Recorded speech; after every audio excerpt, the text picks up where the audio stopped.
What's up? What's going on? What's happening?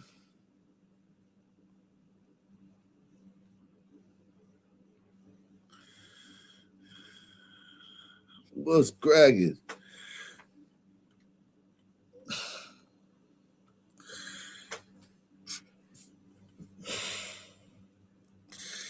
What's happening?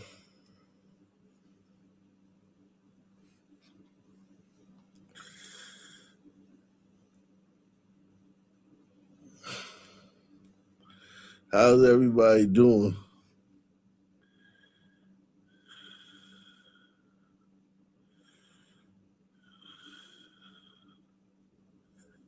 Anton Daniels. What's up, bro? I seen that you had did a review on my content. First, I'm gonna say, bro, I do like some of your content, and I do see like a lot of your points and things that you say. But you commented on this, and your point is, it's a small percentage of men It's snowing, man. What the fuck? in our culture who How's it get a lot snowing, of who get. man? It's literally snowing.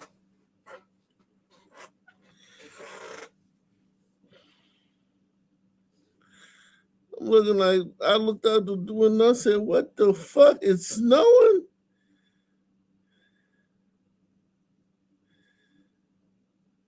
I said, "No fucking way," and it's snowing big flakes too, man.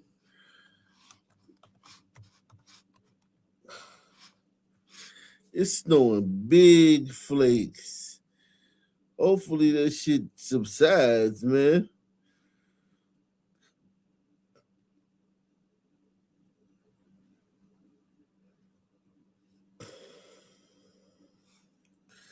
Hopefully it subsides, man. This shit crazy, man. Like, what the fuck? I thought it was all that damn Puxatawny film, man. Bitch ass nigga saw his shadow and shit. 1 to 3 inches. All right. That ain't too bad. That ain't too bad. 1 to 3 inches ain't too bad. That's a normal day. That's a normal day in Pennsylvania. 1 to 3 inches. That's normal. Couch below in the building. What's happening? 1 to 3 inches is normal. That's just a normal day. I mean, it ain't nothing. Um,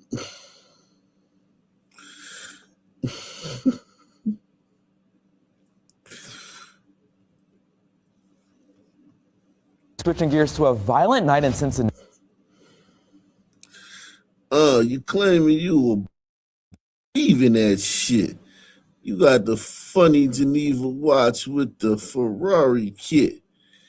Take that monkey suit off. You embarrassing us. What's up, man? How everybody doing?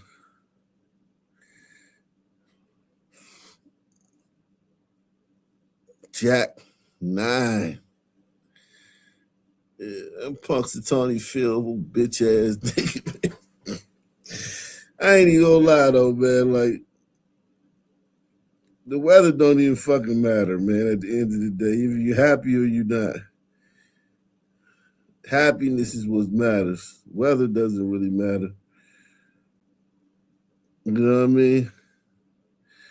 The weather does not matter.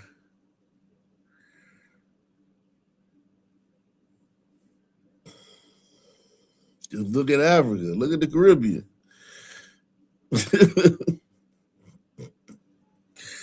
Weather doesn't matter, man.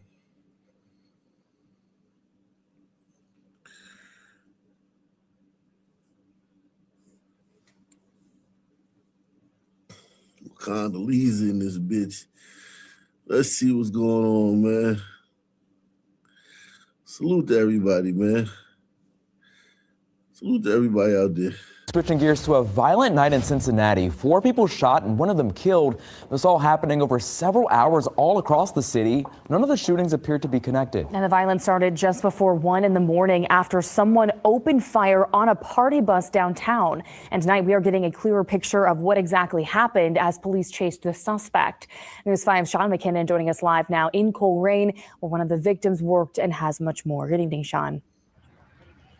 Lindsay, Tobias Greg Hood was a server here at Quaker Steak and Lube in Colerain. I just talked with his boss, who says he worked with Hood yesterday, had conversations about life with him, then woke up to text messages this morning that Hood was dead. Only a block from Great American Ballpark. Hey, I got a shot fired. Gunshots fired inside a party bus near a downtown hotel. I'm behind the Moxie with a gun laying in the street. I got him pointed out in front of the hotel. Around 1 a.m. Saturday, Cincinnati police radio traffic said the shooting suspect was running on Hammond Alley outside Moxie Hotel and the Chase rooftop bar. We can slow down the other cars. We got the guy already in custody. Yeah, I've got the suspect in custody in the rear of my car. Police tell us the suspect, 28-year-old D'Angelo Robinson, was arrested for the murder of... They caught you fast, you little... His ears, man. You know he got made fun of about those ears, man.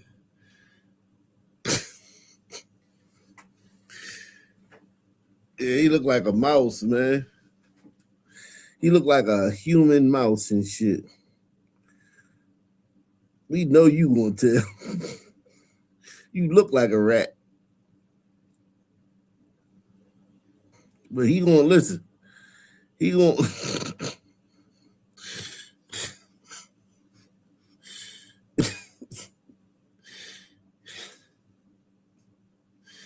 yeah, look like a rat.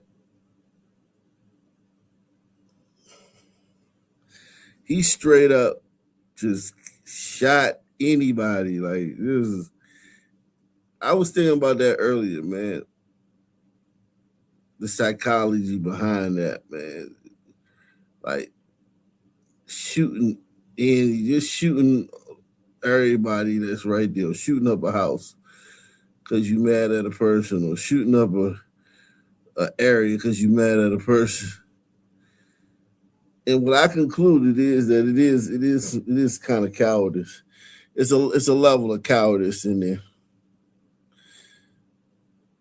Even though there's some, ball shit in there, like fuck all y'all, I don't give a fuck that shit. There's a lot of cowardice into that move. You don't want to risk that one-on-one confrontation with that person. You want to just, and you don't care if you shoot everybody. You just want to scare everybody. You want to overpower everybody with fear in that area.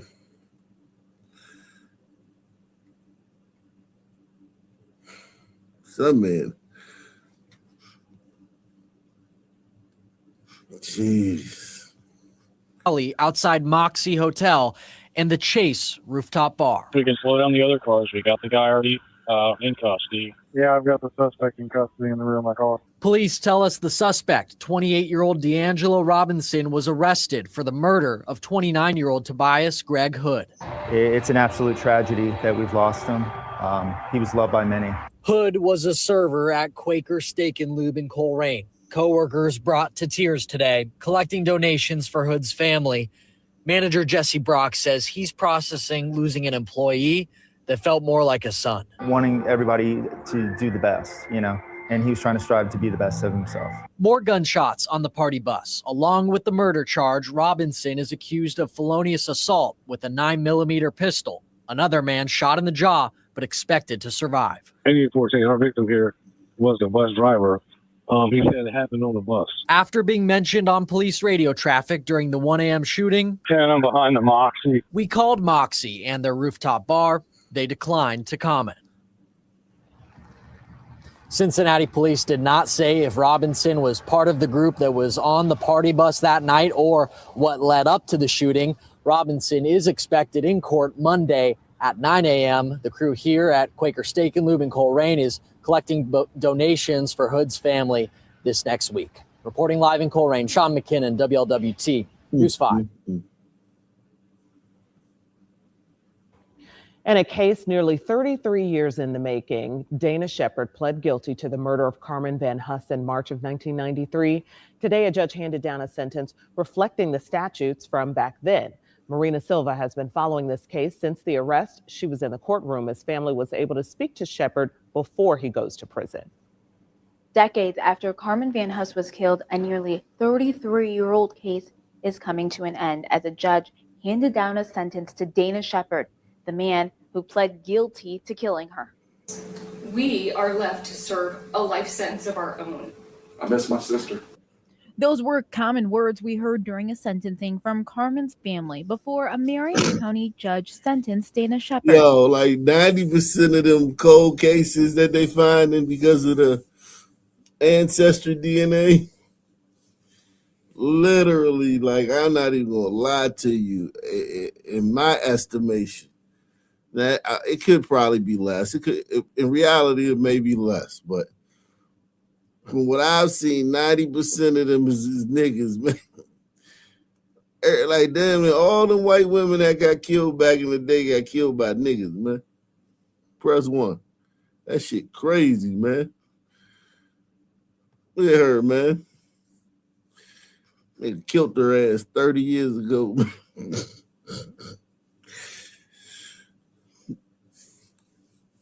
She might not have paid no toll, though, man. She might not even have known this nigga, man. A lot of it was just, it wasn't no cameras around back then, so women was getting preyed on more than they are now. Wasn't no cell phones, none of that shit. Women was getting preyed on more back then. Before a Marion County judge sentenced Dana Shepard.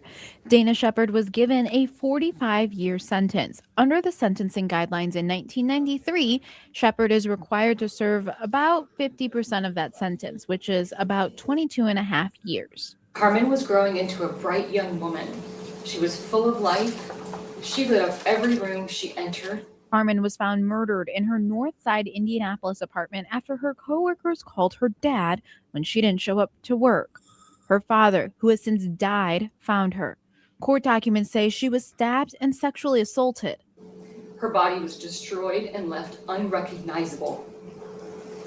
There was no justification for this level of brutality. And she barely knew the man sitting in this courtroom today who did this to her.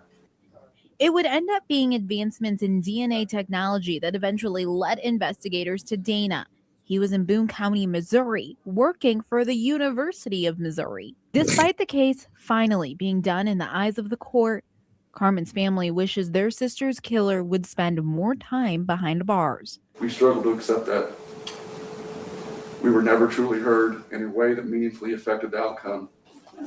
As they held each other close after the hearing, they still remember and long for their sister. In Indianapolis, Carmen, I love you. Marina Silva, 13 News. The family made it clear in court they credit Detective William Carter, who worked on the case for years.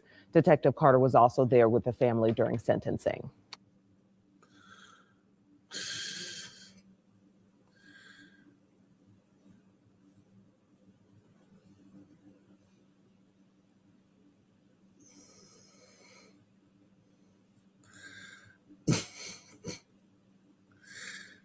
What's that called? Let me see if I can find another one of them cases just to make sure, man.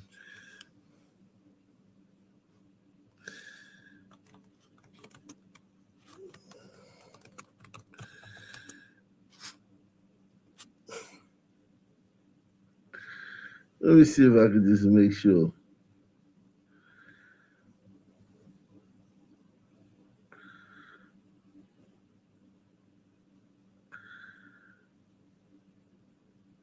Damn.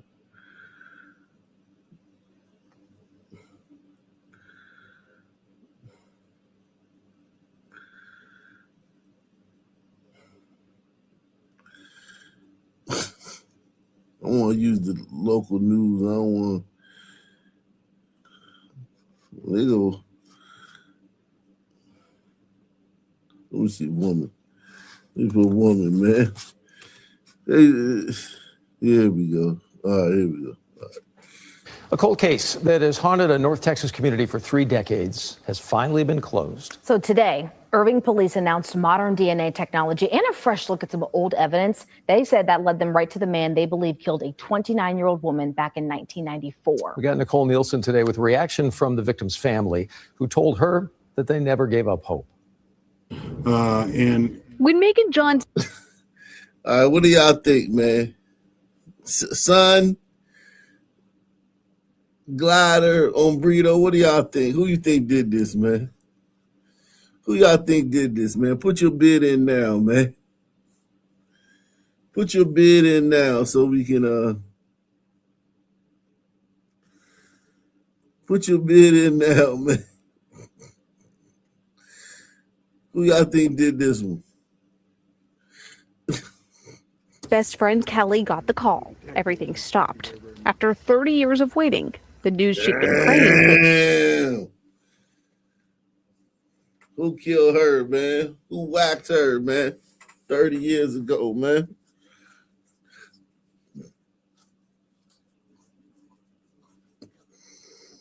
Who whacked her, man? Who whacked her 30 years ago, man?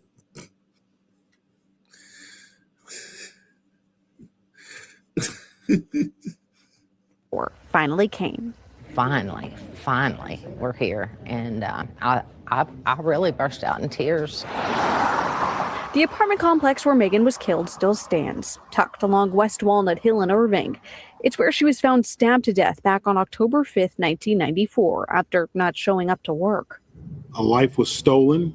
For 30 years, justice has been patient. And justice does not forget. DNA was recovered but never matched until new technology gave police the break they finally needed.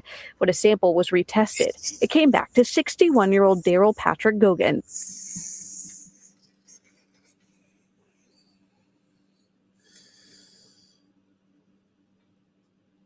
Support the channel, PayPal, Cash App, Super Chat. Sponsor the programming, man. Sponsor the programming, man. Sponsor tonight's programming. Really need you guys to, get in there and sponsor tonight's programming.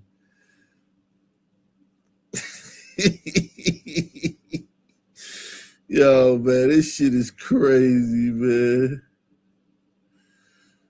Holy moly. Holy guacamole.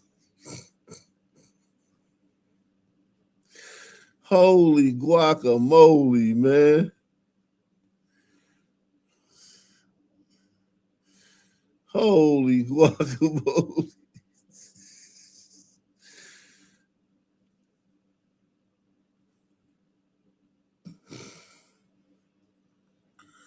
We try to get people on the board tonight, man. Get on the board tonight, man. Holy guacamole, man.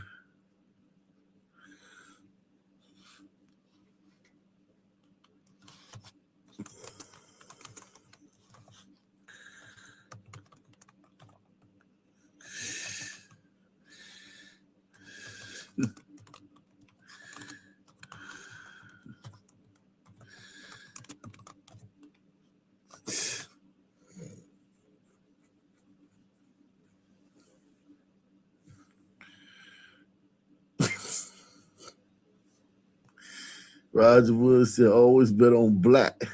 Wesley Snipes, Wesley Pipes. Wesley Pipes, it's crazy, man. Oh, man. Gave police the break they finally needed.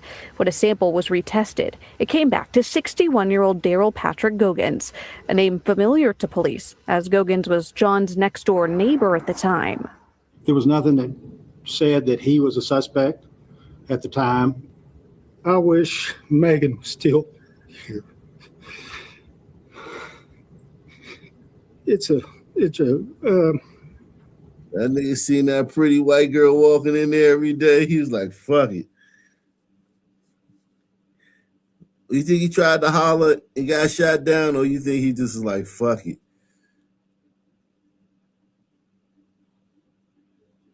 I ain't even gonna try. I'm just gonna go ahead and take it, man. Jeez. It's just a great weight lifted off your shoulders. He was arrested yesterday in Lancaster. Wow. Megan's half-sister Look at that hairstyle. was only 9 years old when she was killed and says she's seen firsthand the work that it took to get to this day. And when I showed up here again, unannounced, Sergeant Rowan pulled out his personal wallet and had a picture of Megan in his wallet. So it's testament to how passionate the detectives are with these unsolved cases. Her loved ones leave the same message. Delayed justice is still justice received. After spending years pushing for answers, this moment isn't just close. Think, in 30 years ago, there wouldn't have been no cameras anywhere around here. 30 years ago, no one would have had a cell phone, and there wouldn't have been any cameras anywhere. I'm talking about like on the road, nowhere. So women was basically women was food back then, man. It make you it's just like, yo, predators was out there, man. Wow. Let's do another one, man. Just so we can see. Because you never know, man. I could be tripping, man.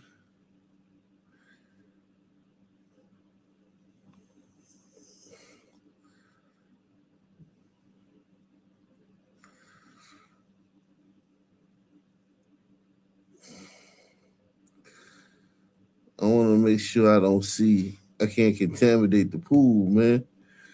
I don't want to see any evidence of who might have done it. I want to take one where I just you don't see any pictures. Okay.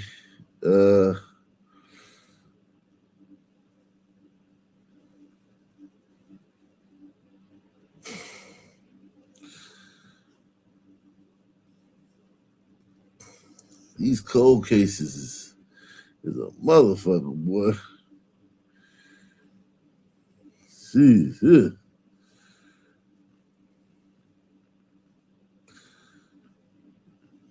They got thousands and thousands of these motherfuckers.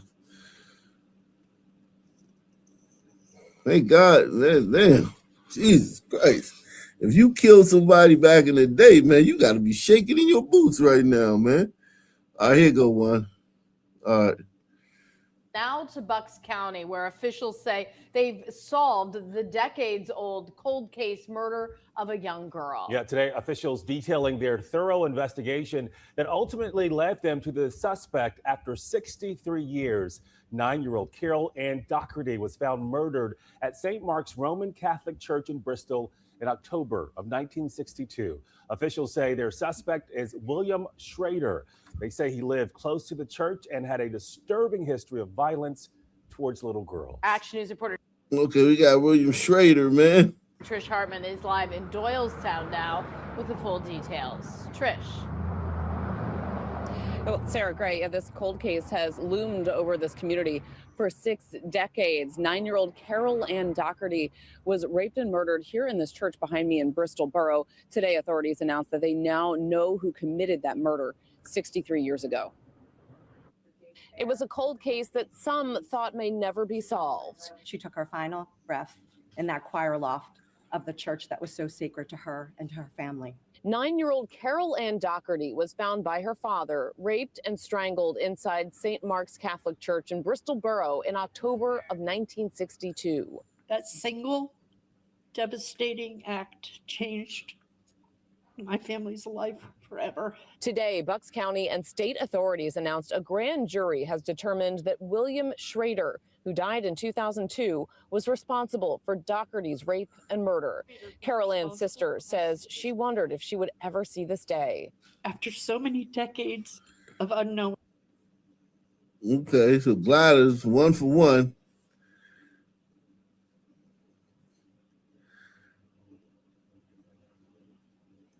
One for one. Yeah, I don't want to get wrapped up in that. I want to move on. That's 1 for 1. Okay. So yeah, I guess, whatever.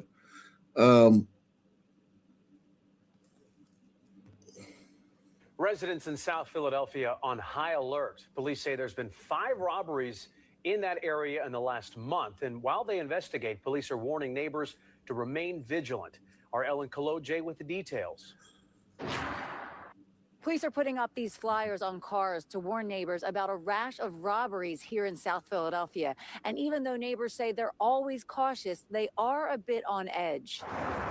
No, I just worry about the general safety of me needing to walk my son to and from school, picking him up. Hillary Crow says she's always careful when she's out, but word of 5 robberies in a month will make her even more aware of her surroundings. I never like to be alone on the street, but yeah, I guess, I usually keep my head on a swivel. We'll do so more now, I guess. Police say the first one happened January 17th at 1:45 a.m. on the 900 block of Washington Avenue, when 3 men pushed a man off his e-bike and took off with it.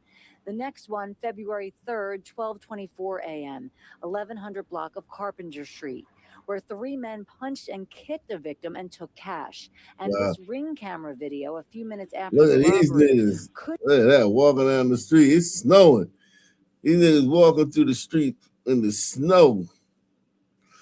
Jeez.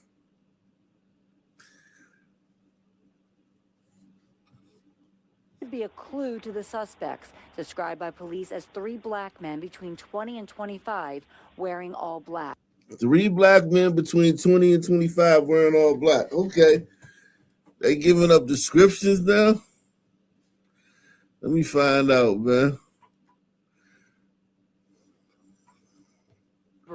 Could be a clue to the suspects, described by police as 3 black men between 20 and 25 wearing all black. Later that same day, police say the trio hit again, 11:05 on the 1100 block of South 10th Street, again kicking and punching the victim and taking cash and an e-bike. February 11th, 12:03, another robbery on the 1100 block of Annan Street. And finally yesterday, February 12th, 10:48 at 10th and Reed. Police say 3 young men flashed a gun at the suspect, kicked and punched him, and took off with his e-bike. Crime is rampant now, everywhere. So, what are they gonna do? Hopefully, they catch them, But still scary. Jennifer Horrell just moved here 2 months ago from Virginia and says she will now be on high alert. Extra cautious. I'm a single woman, so I'm always being cautious, but fortunately I do live in an apartment building. Jared Felderman says all this is jarring because he's lived here for 6 years with no complaints. It's been such a great neighborhood. I've left my car unlocked many times. I even had my sunroof down and never had any issues. So I guess it's police presence. Yeah, the guys that are doing the robbery are not from the neighborhood. They're outsiders. They're people that are coming through using your fertile hunting grounds. You know what I mean? These are outsiders that are doing this stuff. These are not the people in you. Of course, you can probably leave your door unlocked. It's you probably got,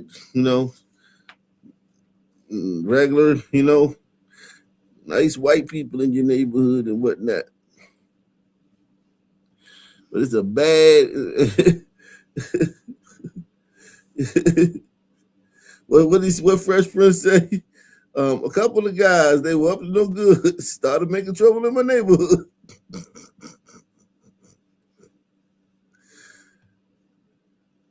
A couple of guys, they were up to no good. They started making trouble in my neighborhood. They did 5 little robberies, and my mom got scared. She said, "You moving with your auntie and uncle in Bel Air." He's lived here for 6 years with no complaints. It's been such a great neighborhood. I've left my car unlocked many times. I even had my sunroof down and never had any issues. So I guess just police presence and everyone looking out. And that's what neighbors say they're doing, looking out for each other and also looking out for these 3 suspects. So if you have any information, please contact police immediately. In South Philadelphia, Ellen Kaloje, Fox 29 News. Yeah, man.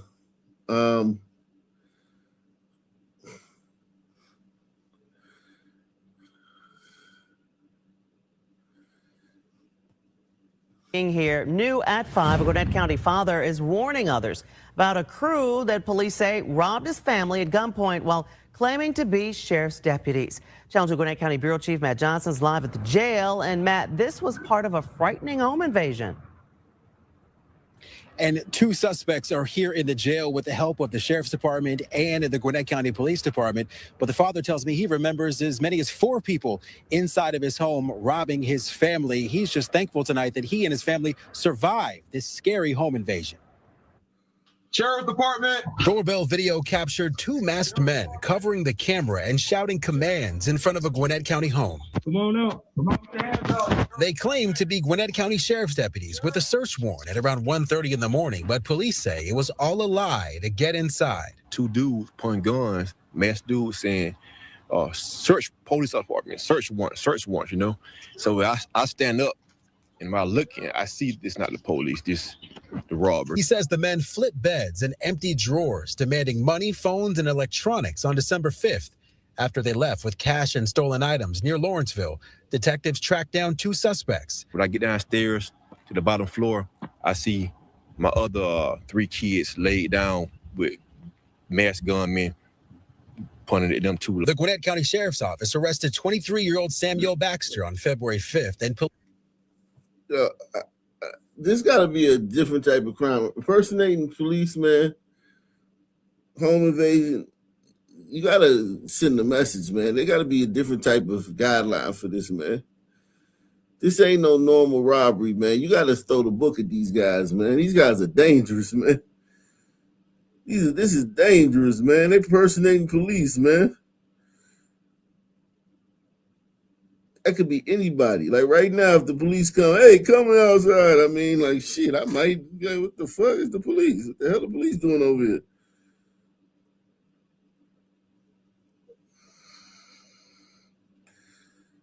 This is dangerous, man. Lock these niggas. Give these niggas 30 years, man. Give them 30 years.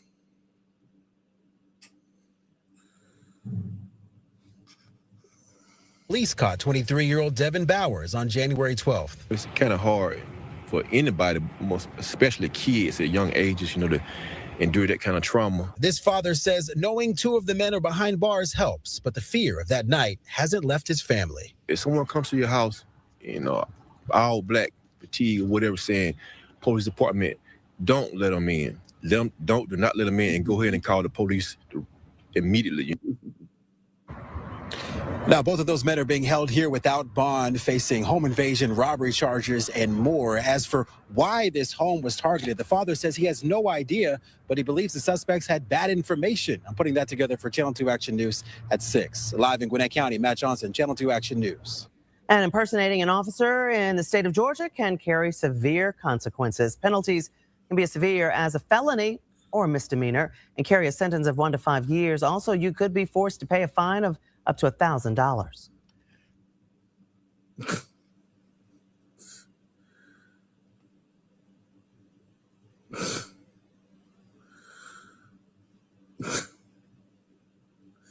Okay.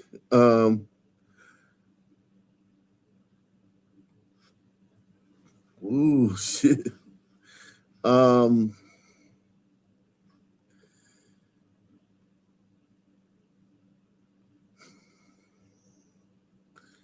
You lock these niggas up, man.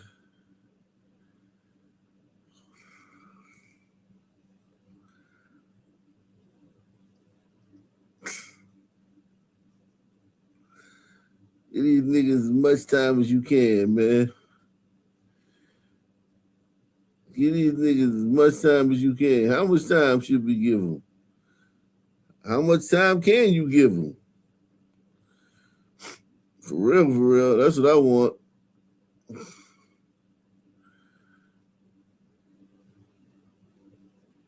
That's the real thing I want, man. Get these niggas, stop giving these niggas as much time as you can. When you see those big, huge rats, you won't sleep. A Carmichael family says they're being terrorized by giant rats inside their apartment. Tonight, those renters have caught the rodents in action on camera.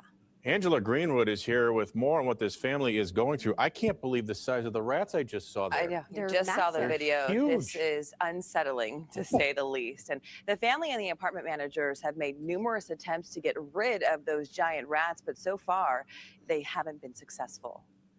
It hurts me because I really try to be a good mother. Marjorie Parra is brought to tears thinking about the conditions that her 3 young boys are living in. I see the rats just playing in here like they own the place. A motion-activated home security camera has captured the rodents crawling in her kitchen at night. See, it's right there. Parra says they first heard the rats in their walls. These walls are very like, so you can hear that. The rats have left multiple holes in the walls all over her home This is the first hole that they sealed. and chewed through her carpet, her dog's bed, and even her boy's soccer ball. I have the video of the rat in here. They've even come close to her sons. A rat ran through my legs and then I got scared. The apartment management has put out multiple traps, but the rats have learned to evade them. They are so smart that they don't eat the bait. Management tells CBS 13 it's been working. Yeah, those some big ass rats, man. I ain't even gonna lie. I had a mouse problem a couple weeks ago. Well, about a month ago, I had a mouse problem. It was a mouse problem. I got some bait. I got some bait traps. The bait it's like a little cylinder. They go into it and they eat the bait, and then the bait makes them dehydrated. So then they have to find water. Then they go outside to find water, and then they die outside. And then animals like hawks and birds come and eat them. That's my best bet if I was to tell you to do. Get Tomcat is one of the brands. Tomcat little bait traps. It doesn't catch them. It just lures them in and they eat the bait. It's a little green little cube. They go in there and they eat on that.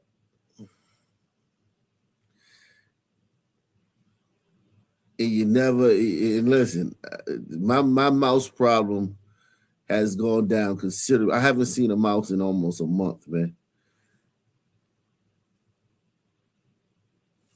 And I got little kids too, and I understand how it is when you got little kids, especially little kids that eat off the floor and touch everything. Having mice around is pooping everywhere and pissing everywhere. You don't want that. So I understand her emotions, man. When you got little kids like that, you know what I mean? And them some big ass rats, but yeah. But her thing is, I don't think these rats could fit in the little cylinder. It's a little like case. It's like a little case, maybe like the size of like a peanut butter jelly sandwich or something, or size of a tuna fish can, right? And they crawl in there, and then they eat the bait, and then they crawl out, and then they, go, like I just told you. These rats right here, they got at Forest Creek. I don't think them rats could fit in that little thing. I think she got she might have a whole different problem on her hands, man. So smart that they don't eat the bait. Management tells CBS 13 it's been working every day to try to solve this problem. The complex has several dozen units, but this is the only one with such a big problem. They encourage all residents to try and eliminate food sources, and they are working with a pest management firm to come up with a permanent solution. But Parra wants more to be done. I've been asking for help to sanitize, and they haven't helped me at all. And she just wants to get rid of her unwanted pests. I didn't make the rats come here. It's not my fault that they didn't take care of this. Now, we dug a little bit more into this and found that according to state law, it is the landlord's responsibility to make sure a unit is clean and sanitary and must immediately address the situation if a tenant complains about rodents. Now, with that said, a tenant also has a responsibility to keep a property free of garbage or other things that may encourage rodents, and they cannot sue a landlord to get a deposit back or end the lease if they are responsible for those rats. Poor lady. Shout out to Demond Dennis, man. He says, I'm from Brooklyn, New York. And sons here are wearing the worker man's construction reflective vest to do crimes. Yeah, you see a lot of that in New York. That's facts. Yeah, the reflective neon joints, man.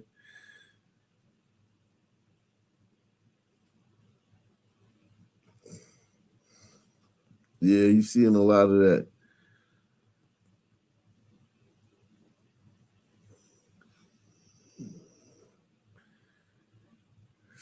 Jeez. Well, detectives have not released a motive in the death of a University of West Georgia student. They say she met with a man she knew.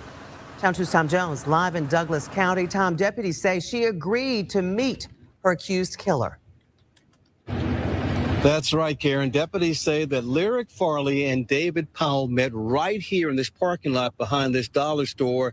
They say for some reason Powell shot Farley, killing her. I've been digging into this case, trying to find the motive, so I went to Powell's first appearance, hoping it would shed some light on why this happened. If you would go ahead first and state your full and correct name for the record and for the court. David Mark Anthony Powell. Accused murderer David Powell told Judge Cynthia Adams he is 20 years old and that he could read, write, and understand the English language. Are you now under the influence of any alcohol, drugs, or any medication that would affect your ability to understand what's taking place? No, ma'am.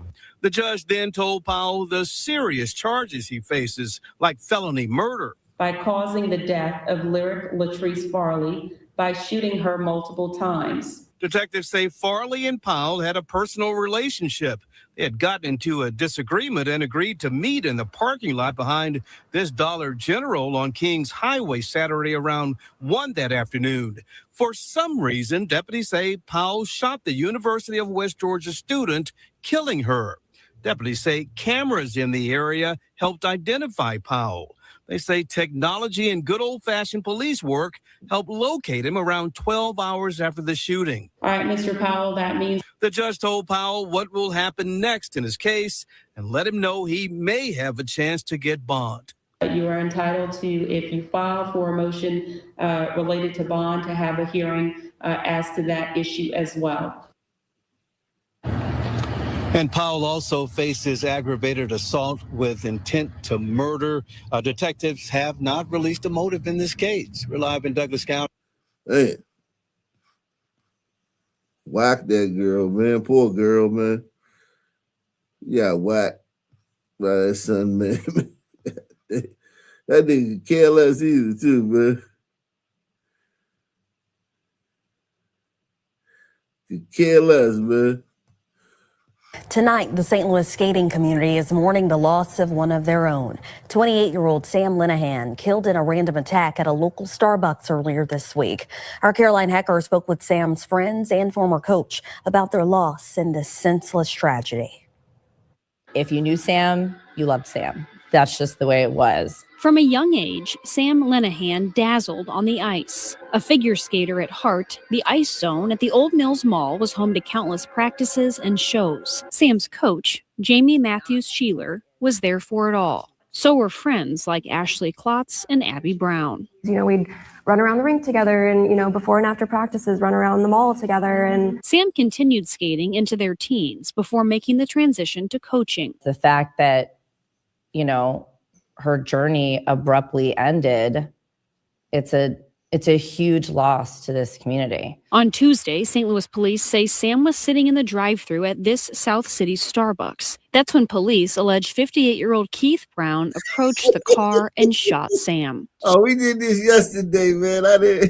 We did this yesterday. Okay, so this is the girl he killed. Okay, they didn't show us the girl he killed yesterday. They just showed us he killed a figure skater and shit. And these niggas, wow, man. These niggas are something else, man. That nigga just ruined, just wrecked the whole figure skating world.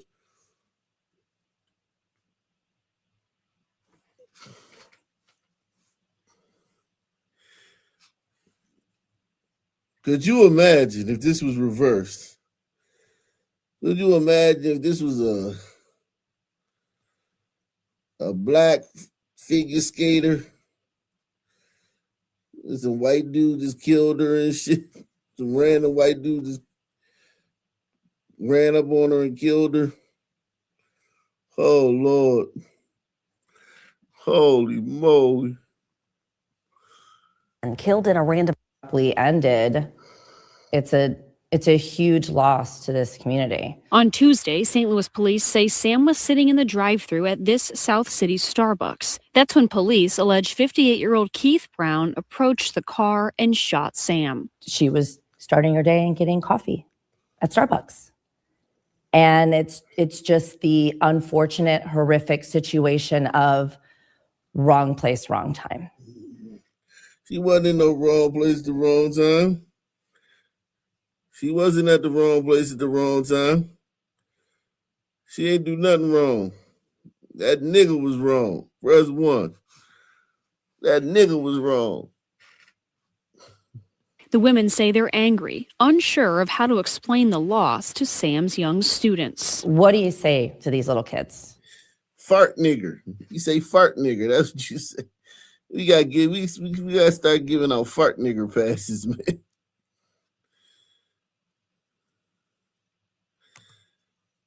Let's give out fart nigger passes, man.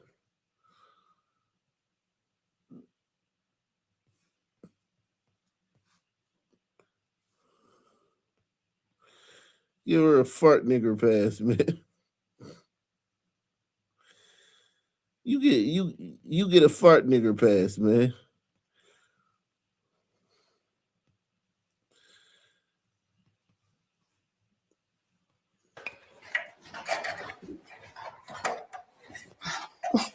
Why? It's my last one. Oh, fart nigger. What the fuck is that I just said? Nick, you gotta, can you kill that? Oh, fuck my life. Yeah, man, fart nigger pass, man. We can give out fart nigger passes, man. It's unacceptable, man. They so mad that they gonna motherfucking march against ICE. All these white women gonna turn their anger against ICE. Unfortunate, horrific situation of wrong place, wrong time. The women say they're angry, unsure of how to explain the loss to Sam's young students. What do you say to these little kids? Fart nigger. Yeah, especially when they ask why. Why? Because we don't have an answer either. That is. Why?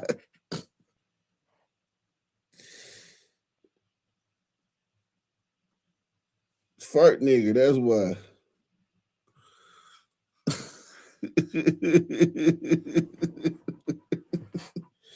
Yeah.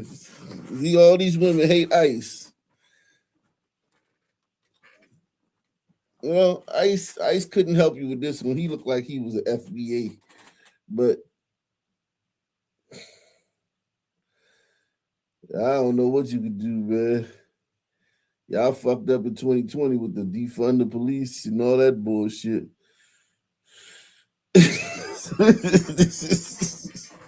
You white women that fucked the world up, man. White women have screwed the world all the way up, man. The question, why?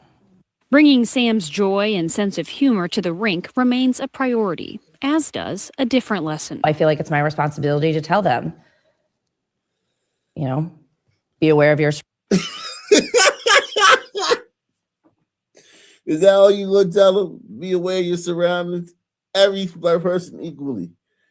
If you see an Asian man that's a 90-year-old Asian man, if you see a 60-year-old white man in a wheelchair, it doesn't matter. Just be equally aware of every single person, right? That's what you're gonna tell them? Every single person poses the exact same threat. You should just be as scared of a 97-year-old Filipino woman with a cane as you should a goddamn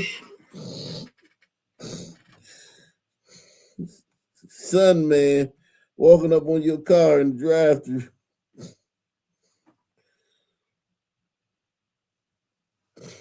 That's what you're gonna tell them? I feel like it's my responsibility to tell them, be aware of your surroundings at all times and have an exit plan. Memories are all they have left to hold on to as they continue to navigate their grief. I'm angry and confused as to why something like this happened and why it happened to somebody who is so important to so many people. All three women say Sam's ability to make people laugh brought levity to a sport that is often unforgiving. Jamie says her last conversation with Sam was at the U.S. Figure Skating Championships ahead of the Olympics. Tuesday morning's coffee run supposed to be a quick stop before heading to a friend's to watch the games. In Webster Groves, Caroline Hecker, First Alert 4. Hey, niggas be whacking the shit out of some white people.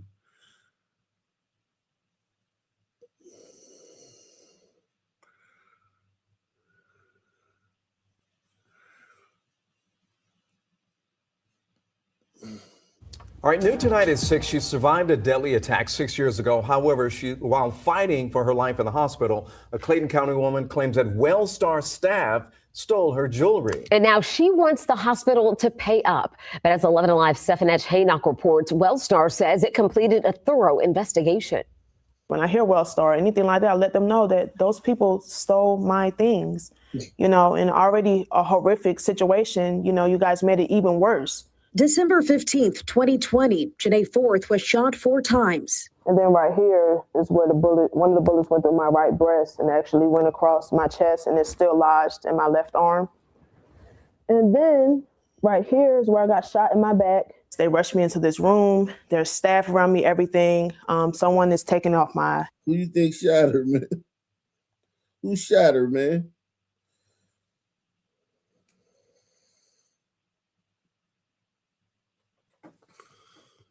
Apple Watch.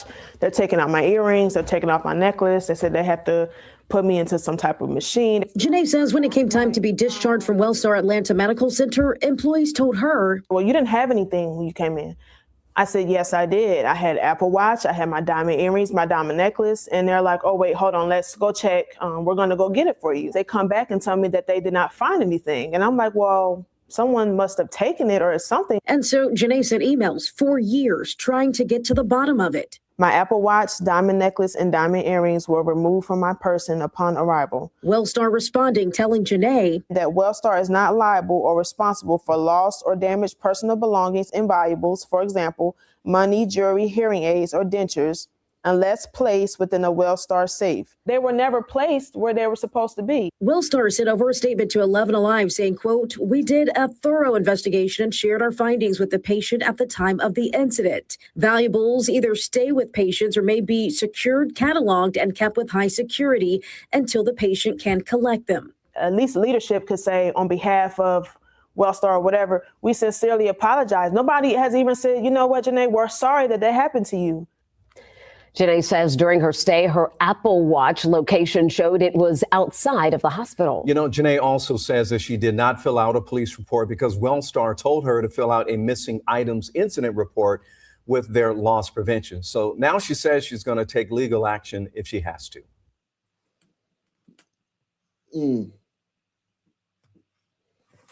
But first, tonight at 11, we're going to begin with a search for the shooter who took the life of a local postal worker. Good evening, everyone. I'm Ron Jones. And I'm Jennifer Bellamy. Thanks for joining us tonight on 11 Alive and streaming with us on 11 Alive Plus. Family says someone shot and killed 31-year-old DeQuavius Graves while he was on the job. DeQuavius Graves. God damn. He sound like the shooter, man. God damn, DeQuavius Graves, man. Salute to everybody out there, man. The hell? Sponsor the show. Support the programming, man. Take the $5, the $10, the $20, the $30, the $50. Put $100 on it. Sponsor the programming, man. We going in, man. We back in effect with a mask and attack, man. Salute to Barry B, man. Barry B is in the building.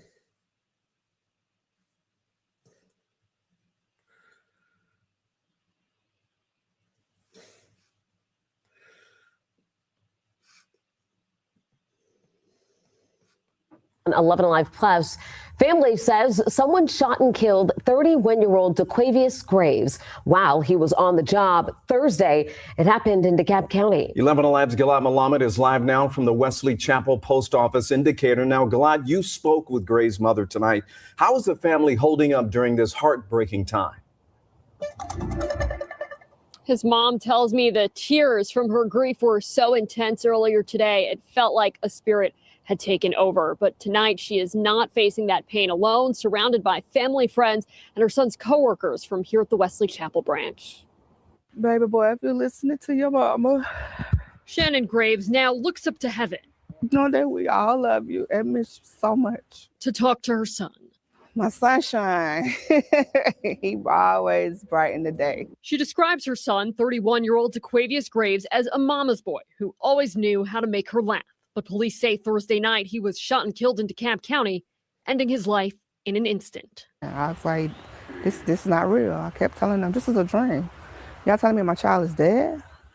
No way. There's no way. Graves says her son was shot while working as a postal worker, completing a route on Oxford Lane. He's worked for USPS for the last 3 years. From my understanding, he made everybody smile at the job and on his route, because every time on his route, they would give him some snacks, or like when it's hot, they would give him water. So he loved it. Graves was passionate about producing music, performing with his cousin Nosakere Andrews. Uh-oh.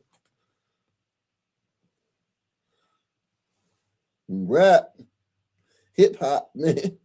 That's our first clue, man. Hip hop.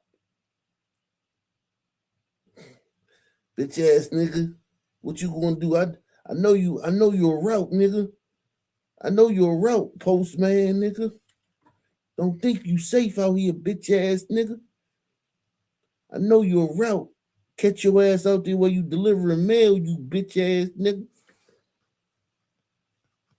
Like when it's hot, they would give him water. So he loved it. Graves was passionate about producing music, performing with his cousin Nosakere Andrews.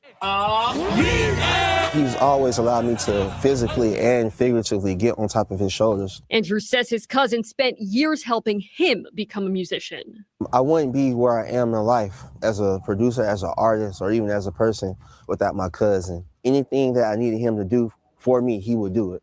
He was just a kind-hearted, selfless, hard-working person.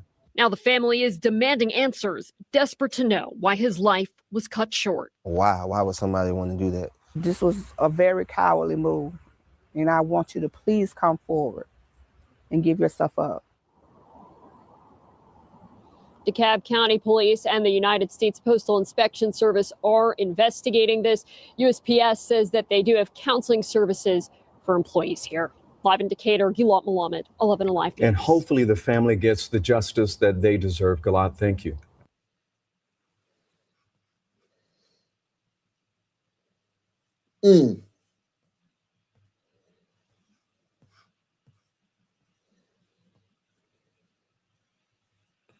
Sad, man.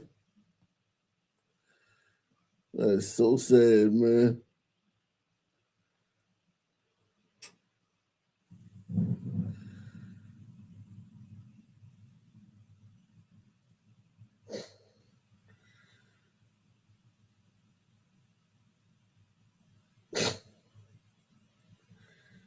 You niggas, man.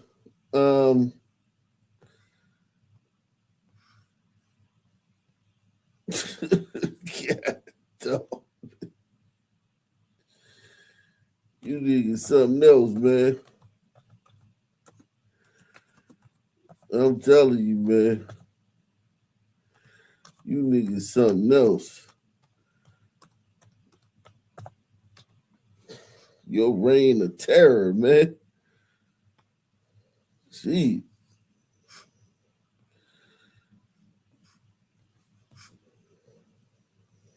Fucking A, man.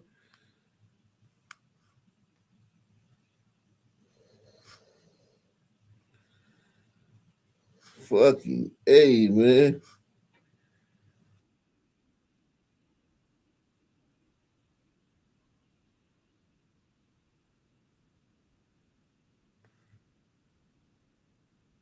I'm trying to see something, man. We do a blast from the past, man. Do a blast from the past, man.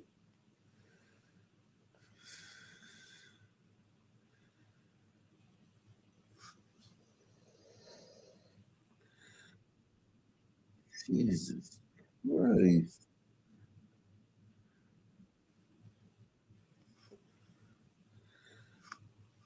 Let's see some Negroes in Negro land. A lot of y'all don't know. A lot of y'all might not know what Negroes in Negro land is, man. It's basically what it's basically what we just saw, but how it used to go down back in the day, man. Were made. It is clear enough that Tembandumba wished to found an empire of Amazons, such as we read of as existing among the Scythians, in the forests of South America, and in Central Africa.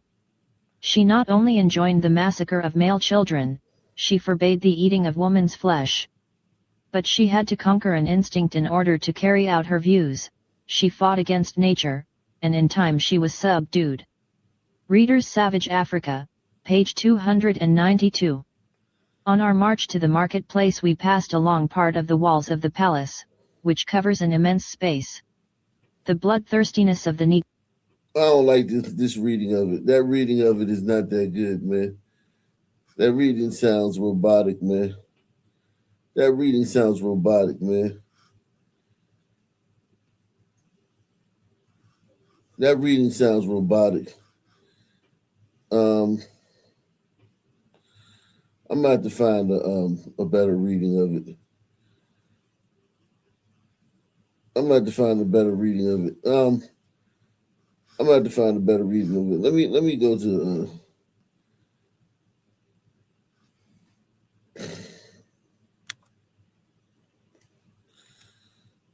I'm gonna have to find a better reading of it. That sounds too robotic.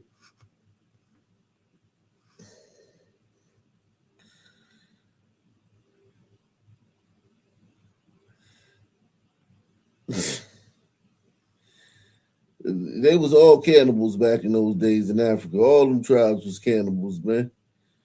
They all ate people, man. All them old African tribes ate people. Up until a couple hundred years ago, man. We'll get into that another day, though, man. I gotta find a better reading of that. That sounded too robotic. It was gonna annoy me, man. But remind me, man, to get back into that, man. We're gonna get back into that, man. I wanna see I'll do some history, man, tonight, man. I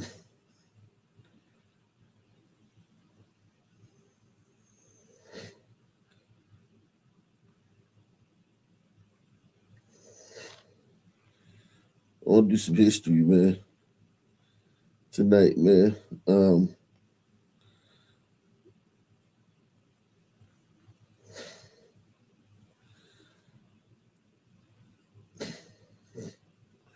Clothes go for coke. Proprietress.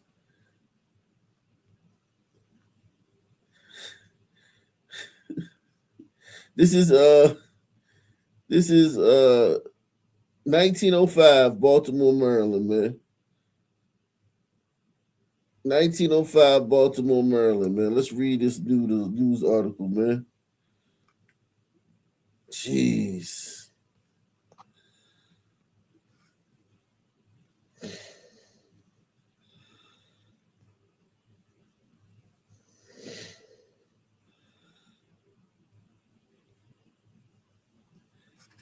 Proprietress of pawn shop speaks of Negroes with drug habit. 1905. They sell me their clothes for 10 or 15 cents and use the money to buy coke. Another phase of the cocaine habit to which many Negroes, and not a few whites, are addicted, and against the unlawful sale of which the grand jury has started a crusade, was revealed yesterday by the words of Rebecca Gordon, who with her husband, Hyman Gordon, was arrested on the charge of unlawfully conducting the pawnbroker business at 701 West Mulberry Street. Patrolman Roche has kept a watchful eye on the Gordon store for 3 months and reported to Captain McGee that he could prove that Negroes of the neighborhood were pawning clothing at the shop. Yesterday afternoon, he had at the Western Police Station a score or Negroes who testified that they had left articles of apparel with Miss Gordon for sums ranging from 10 to 50 cents and were told that they could redeem the same for the money loaned in addition to large interest. The Negroes said they had left almost everything from their Sunday go-to-go meetings. Niggas pawning clothes for coke. Let's see what else niggas was doing back in these days, man.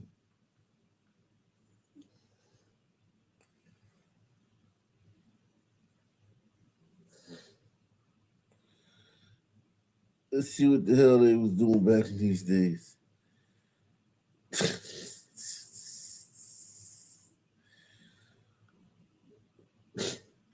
1908, bleaching Negroes white.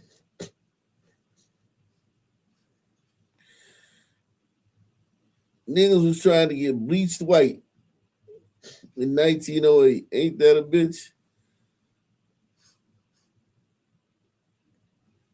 It says, a Philadelphia doctor making Creoles out of black men.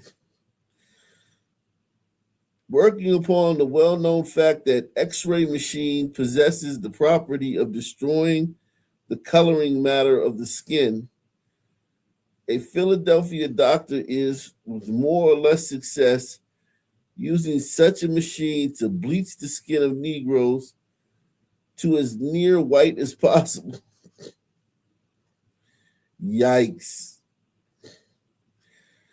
In one instance, he has succeeded in discoloring a Negro's face after 30 treatments of X-rays, using X-rays.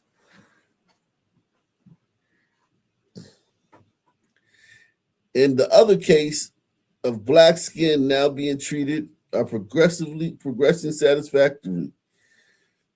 After the 10th treatment, the complexion of a very black Negro turned to a light chestnut color. And by prolonging the treatment, an olive tint was obtained. With Negroes of a lighter color, he has obtained Creole tints. Jesus. Yeah, they didn't know the long-term effects of X-rays at that time. They had yet to learn that it would destroy you. It was wow. 1893.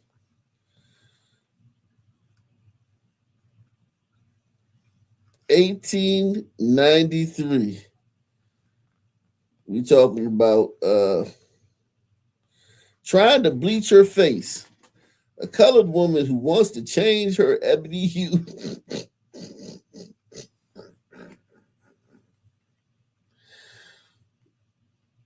A colored woman that wants to change her ebony hue.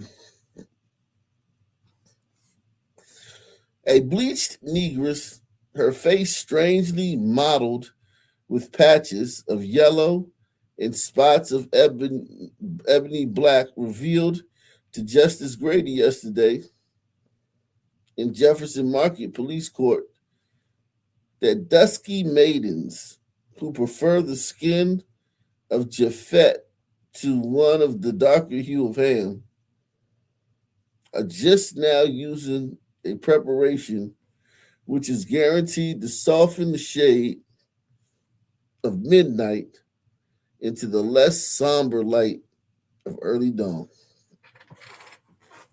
The young woman was Mamie Brown, 21 years old, a dressmaker who lives at 126 West 31st Street. She was charged with stabbing Lucy Dursey, 29-year-old, also colored, who was a servant in the same house.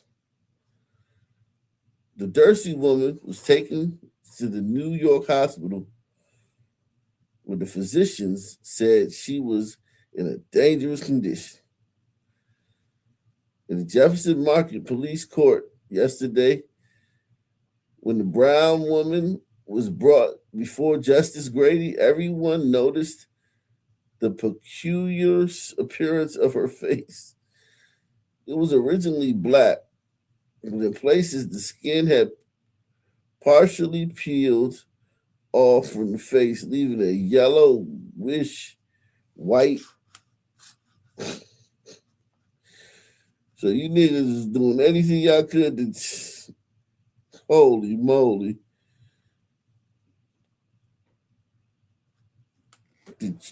This.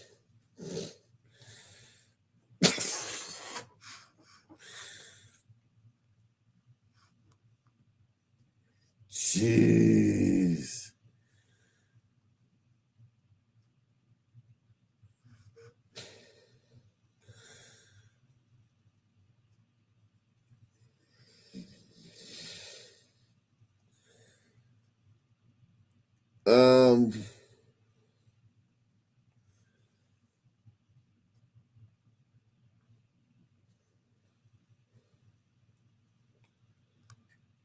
Let's see.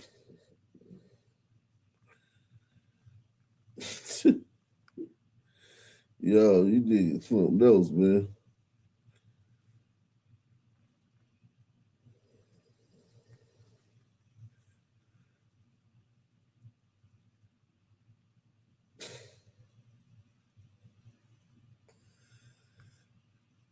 You needed something else.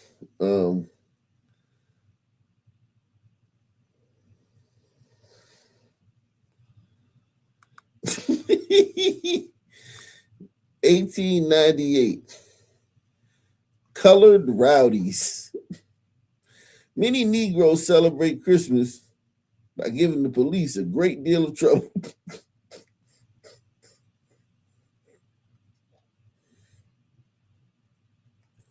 (1898) Negro rowdyism broke loose yesterday, especially in the afternoon and at night. Up to 11 o'clock last night, there were 42 cases entered on the Northwestern Station House docket. And Lieutenant Carter was kept busy writing up the cases and finding cell room for the prisoners. The clerk spent the evening at the station house so that he would not get behind in all his work. A majority of the 42 cases were charged up against colored persons whose offenses included disturbing the peace by fighting on the street, by cursing and swearing, about making loud and unseemly noises. The assaults by shooting, cutting, and striking. Well, some few of the 42 cases were disposed of by the magistrate, larger opposed by the magistrate. The larger part of them will come before him this morning. They done started a lot of trouble, man. Niggas used to be trouble back in the days, man.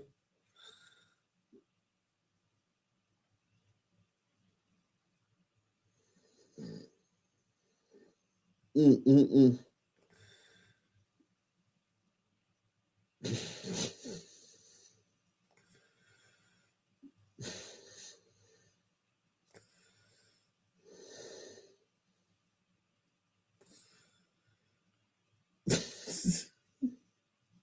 I think we did some of these in the past. Jesus.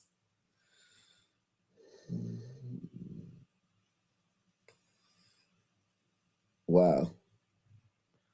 So many old articles, man, about how you sons were nothing like you guys, like the boomer said was. It was nothing like that. Yeah.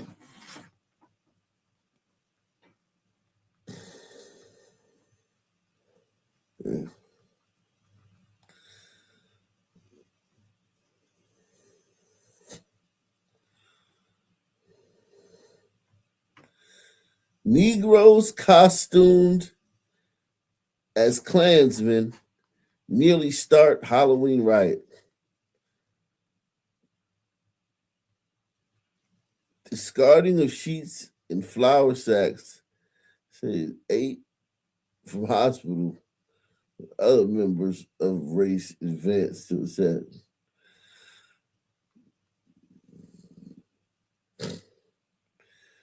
Eight Negroes last night nearly ruined themselves in the festivities of Halloween when they attempted to impersonate members of the Ku Klux Klan. Jesus Christ. Again, 8 Negroes last night nearly ruined themselves in the festivities of Halloween when they attempted to impersonate members of the Ku Klux Klan. The masqueraders attacked by other Negroes of the Northwestern section.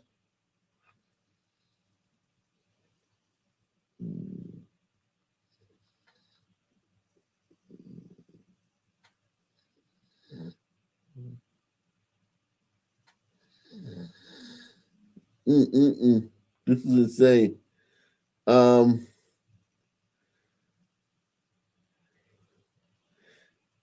Niggas are supposed to be scared, man. They're supposed to be scared of the Ku Klux Klan. They was dressing up as the Ku Klux Klan. The masqueraders attacked by other Negroes of the northwestern section of the city narrowly escaped a severe mauling. Only the dropping of bed sheets and flour sack hoods saved the 8th youth from hospital cots.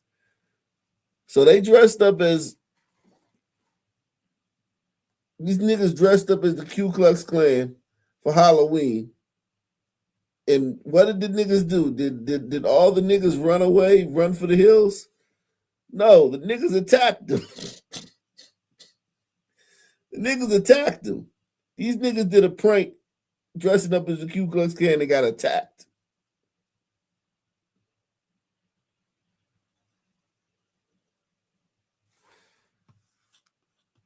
That's not how we were taught, man.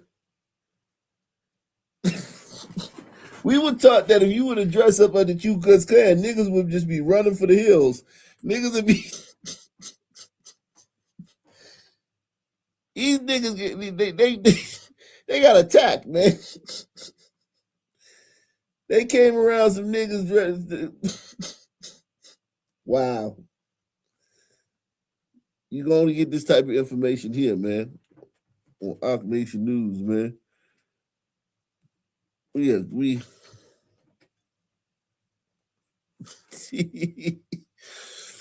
It says, for a time, the battle raged and stormed. One of the hoods was yanked off a battered Klansman. The denouement saved the would-be revelers from further injury. It was the only jarring incident. Let me see. This is crazy, man. This is bananas, man. Let me read the text.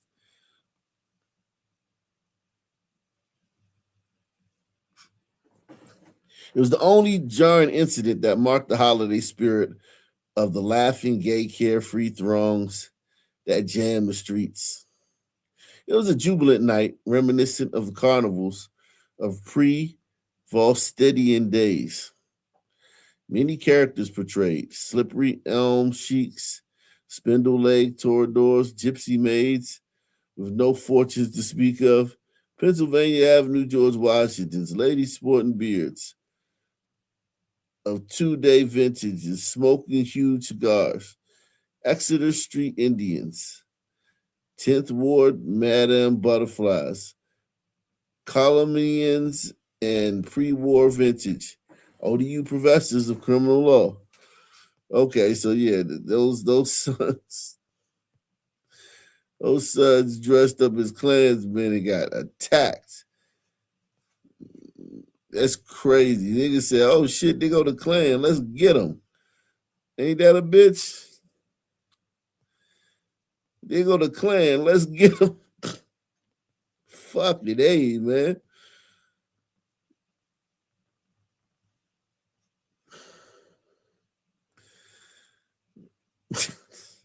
Now, wonder the Klan always got a permit and got the police with them whenever they come into black cities, man.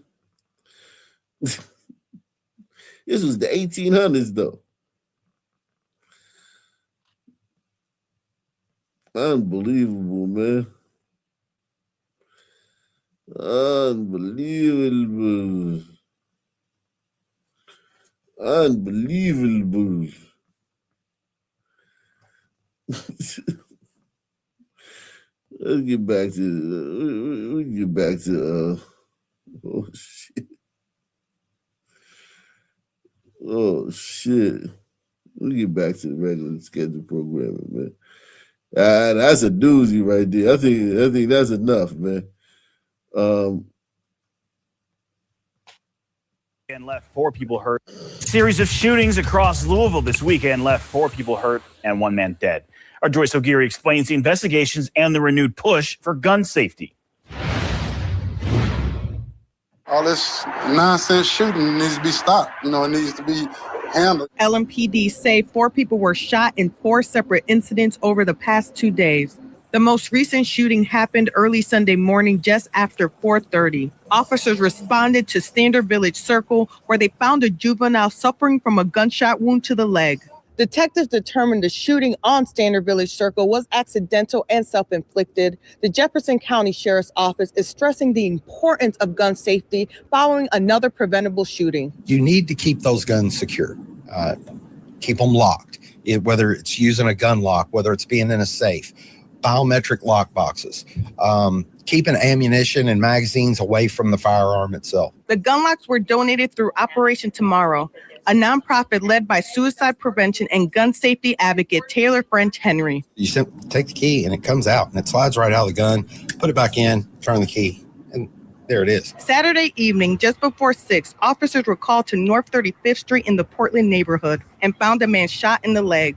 Earlier Saturday afternoon, around 1:50, officers responded to 33rd and West Market Street in Shawnee and found a man shot in the ankle. In all 3 cases, the 3 victims are expected to be okay. But residents in the West End say the violence is taking a toll. You can't walk down the street without being scared. The kids, they need to think before they do stuff. They don't. They think it's a game, you know. That's all it is to them. Hours before those incidents, a deadly shooting happened in Shawnee. Around 3:35 Saturday morning, police responded to South 38th Street near Broadway after a shot spotter alert. They found a man unresponsive with multiple gunshot wounds. Officers tried to save his life, but he died there. Taking people away from their families and, you know, They need to handle it better. But it's just happening everywhere. I mean, it's crazy. In Louisville, Joyce O'Geary, WLKY News. Thank you, Joyce. Free gun locks are available at several auto inspection locations. And gun locks. These motherfuckers are talking about gun locks. Are you serious, man? Gun locks? You gotta be fucking kidding me.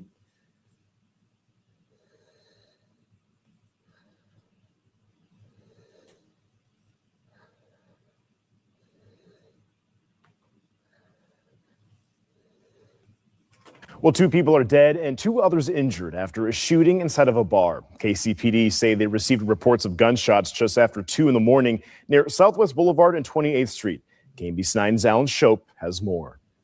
Police say just after 2 a.m. Sunday morning, a Jackson County deputy working off duty here near 28th and Southwest Boulevard heard gunshots inside the bar on Sunday afternoon. Balloons tied to a rail in memory of the 2 women police say were killed and the 2 others that were shot. They say at the same time the deputies were at the scene, 911 received calls for a shooting inside the business. 2850 Southwest Boulevard, 3 people shot at this time. When police arrived, they located 3 adult female shooting victims. Officers began rendering aid and called EMS, where crews declared one of the shooting victims deceased at the scene. The other 2 female victims were taken to a local hospital where one of the 2 victims was declared deceased. A 4th shooting victim, an adult male, arrived at the hospital later. Preliminary information indicates the victims were inside the business when there was an altercation with 1 or more suspects that escalated. There is no information at this time regarding a suspect as police continue to investigate. One local activist on the scene Sunday saying it was a senseless shooting that left 2 women dead. Life is precious.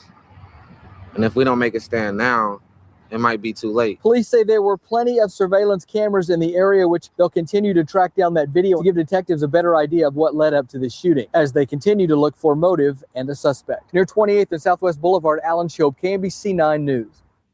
And police are still working to get a description of the suspects. If you know anything that can help, call the Crime Stoppers Tips hotline. That number 816-474-TIPS. Man,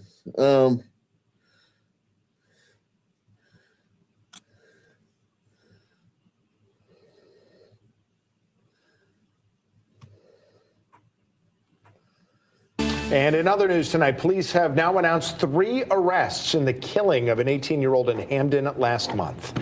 Thank you for joining us here for the Fox 61 News at 5 on this Friday. I'm Tim Lammers. And I'm Annette Montgomery. Now, that shooting was just one of 3 in the town over the course of 5 days. Fox 61's Alicia Hercules is in Hamden with the new details on the investigation. Police say 3 juveniles were charged with felony murder and first-degree attempted robbery in connection to the murder of 18-year-old Kevon Washington. We are here because 3 perpetrators who committed the most heinous offense were brought to justice. On January 17th, police were called to the area of Mix Avenue for a gunshot victim. When they arrived, officers found Kevon Washington unresponsive inside of a car. He was taken to a hospital where he later died. Detective Haley Zarzuela with the Hamden Police Department says Washington came to the area to sell his car. During that meeting, 3 suspects attempted to commit a robbery. That encounter escalated and Mr. Washington Archibald was shot and killed. Police say 1 suspect entered the car and shot Washington. The remaining suspects also shot at the car before running away. Their investigation led them to the 3 juveniles. Arrest warrants were subsequently issued and 3 suspects were arrested for multiple charges, including felony murder, attempted robbery in the first degree, and criminal possession of a firearm. Hamden Police Chief Edward Page Reynolds says the ages of the 3 arrested is disappointing, but not surprising. Unfortunately, this is not just a problem locally, but this is a nationwide problem. And we have to engage our young people. Despite challenges, he says the police department is working to combat this juvenile violence. We're doing other things to engage our young people in a positive way. And hopefully those that might be going the wrong direction, steer them in the right direction. Pastor John Lewis says the key to ending juvenile violence is to also work with parents. They must be involved with the process because that child's going back to that guardian or that parent. He says ending violence amongst the youth must be a community effort. Every child, every mother, every parent, every father, every grandparent, we're the ones that will make the difference working together. Washington's family was also at the press conference, but family members say they weren't ready to speak. Because the investigation is still active, police say they'll release more details surrounding the murder at a later date. In Hamden, Alicia Hercules, Fox 61.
Mesquite police say a shooting that killed a recent high school graduate happened because of a disagreement during a dice game. That's new information that we've learned since the arrest of a teenager for that murder. 16-year-old Kamira Cloud was found dead near Peering Elementary. Fox 4's David Sintendry spoke to his mother about his death last fall. Spoke to her again. David. Yeah, the mother of Kamadrick Cloud was at work when she received a phone call from a Mesquite. Kamadrick Cloud. Kamadrick Cloud. Tendry spoke to his mother about his death last fall. Spoke to her again. David. Yeah, the mother of Kamadrick Cloud was at work when she received a phone call from a Mesquite police detective letting her know that her son's killer, a teenager, had been arrested. She broke down on the spot in tears. It's news she's been waiting months for. It's hard. It's hard. For 4 months, I'm just waiting for it to be over with. Kelly Chambers waiting for her son's alleged killer to be arrested. Now, this week, We have the killer, the person that shot your child. a detective delivered that bittersweet message. I just started shaking and crying because it felt like it was all over again. Kamadrick Cloud graduated Mesquite High School last year.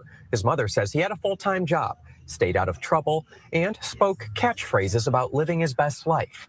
Y'all better quit yapping and live. But in October, the 18-year-old was found dead at Mesquite's Pierung Park behind Pierung Elementary School. It was supposed to be a dice game.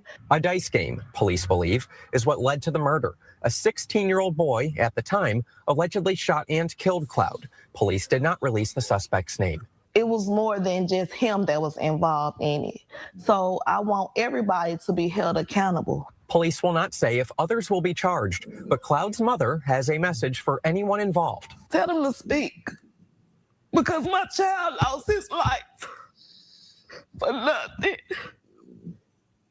He lost his life for nothing. And their parents, if they know anything. Because if it was mine, and I know they was involved,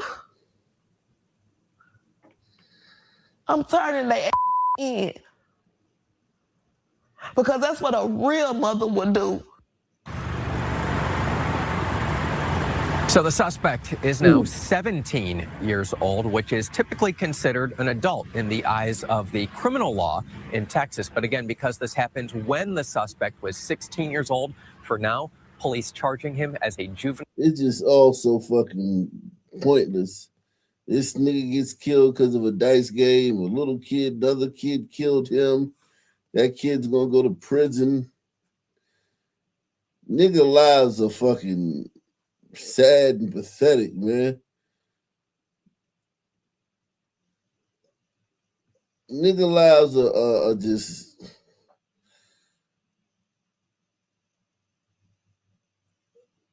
jeez.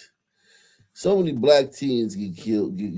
Another case now of gone too soon is making its way through the justice system in Portsmouth. 5 teens face serious charges, including aggravated murder in the shooting death late last year of 13-year-old Jakari Corbett. New at 5, Regina Mobley joins us now with this new information. Now you got 5 teens facing murder charges with this one 13-year-old boy. And this is happening 24/7, 365. Every fucking little fucking town, every city. These little fucking niggas are killing each other and shooting each other. I saw something on social media the other day, man. Let me see if I can pull it up. These are Africans imitating. These are Africans, like real, true blue Africans. I'm not talking about like African Americans. These are motherfucking Unfufus and shit, imitating black Americans. This is in Africa. These are Unfufus, Babatunde, Alumanje, Mulad. These motherfuckers. Look at what they think acting like a black person is. I want you to look at and see what they think acting like a black person is. I speak very well, my nigga. I speak slang. You know, I like my mom, bro. My mom, my mother. You know, bro. Look at my family, my nigga.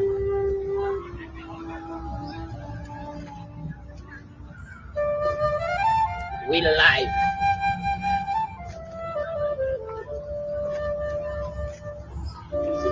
I'm a real gangster shit.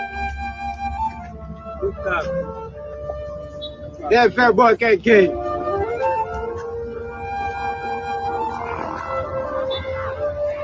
Big body. Shut up, my nigga, shut up. Never broke again.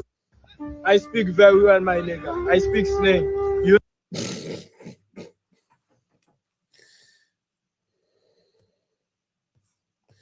Fuck it, hey, man. That's black culture to them, man.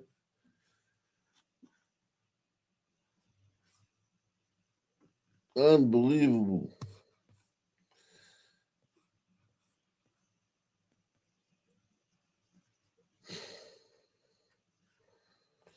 Unbelievable.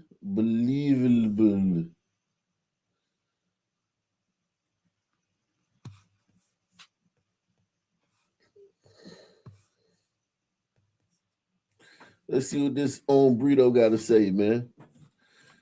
Let's see what this Brito got to say, man. This fucking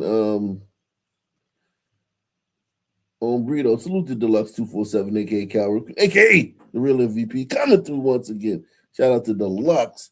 Make sure you sponsor tonight's programming, man. We going in, man. We the only ones up, man. We the only ones up entertaining, man. Ain't nobody else up entertaining, man. Look at this shit, man. We being entertained, sponsor the show. Look at this shit, man. Brito. Why are white people proud to be white? I don't understand that. I don't understand white Americans and why they say I'm proud to be white. Like white is nothing. You're claiming you're proud to be nothing. I could understand if you went to your ancestral heritage and said, I'm proud to be German, or I'm proud to be French, or I'm proud to be Italian. But you just say, I'm proud to be white, and then have no history, no knowledge of your history. And I don't understand where that pride comes from, or why you would want to claim that, versus saying that you're proud to be an American, or you're proud to have the American background that you have, where 2 countries in Europe where your ancestors would have never met because they lived on separate nations were able to come here and make a family. I don't understand how you can forget or not even acknowledge the fact that there was white prejudice against different like cultures. So like the Italians, they didn't like the French, they didn't like the Irish, right? Irish need not apply. If you need to Google that. I don't understand how you guys can just come together and say, we're just proud to be white. That makes zero sense to me. There's nothing to be proud of. Like, what's your food? What's your culture? What's your heritage? What do you do? Like, is it just hot dogs? Like, are you proud to eat hot dogs? I don't understand. Hot dogs is an American thing as well. It didn't come from white people. It came from immigrants. You're making shit together. So New York is great for that, but I just don't understand. I'm seriously confused. Can somebody explain to me? Somebody like just jump in my comments and tell me why you're proud to be white. I mean, you can't say like, you can't fall back on your culture because your culture's not white. Your culture's a separate entity. It's its own thing. It's a culture. It's not a color. So if you can tell me why you're proud to be the color white, I'd really like to know. Yeah, white people, why y'all proud to be white, man? I haven't met too many black white people that are proud to be white, though, to be honest, man. I think he's overstating that, man. Like, look at these white folk, man. Look at these white folk, man. Walk up, nigga. What you gonna do, nigga? Run out, nigga. What's up, nigga? On the set. Blow that bitch on the set, nigga. You ain't about it, nigga. On the set, blow that bitch. On the set, blow it, nigga. On the set, blow it. Right now, nigga. On the set. On the set, blow that bitch. On the set, blow that bitch. Blow that bitch, nigga. Shit, nigga. Blow that ass, nigga. Nigga. Shit, nigga. Push the ass, nigga. Fucking that, nigga. Fucking that, nigga. Fucking that, nigga. Bitch ass, nigga. Go out be on the Tulsa, nigga on the set, nigga. I be on the north side all the time, nigga on the set. You're not about shit, nigga on the set. You's a bitch, nigga. Set. Thanks me then, nigga. I'm right here, right on the set. What's up, nigga on God? That's why your eye look like that, nigga on the set. Bro, you not on shit. You not gonna love shit with your little bitty pipe, nigga on the set. Nigga, you a bitch, nigga. Get down with the hands, nigga. You's a bitch, nigga. Get down with the hands, nigga. On neighborhood, fucking that, nigga. Fucking that, nigga. Fucking that, nigga. Fucking that, nigga. Got that pole, nigga. Ain't gonna do shit. I'll beat your motherfucking ass. I'll beat, nigga. I'll beat your nigga on the set. What? On the set. On the set. Nigga, you a bitch. On the set. Hey, let's chill, guys. Let's chill. Let's chill. Hey, I ain't calling the cops. I ain't calling the cops. Go.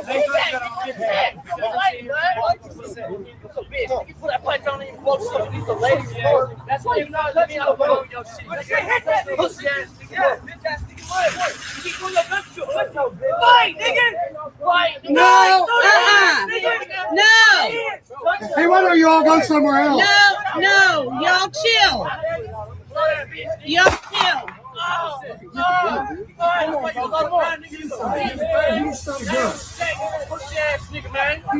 Bitch ass nigga on Super Brown, nigga. He's a bitch, blood. Puss ass nigga. Bitch ass nigga. Why are they tight, blood? On the set. Get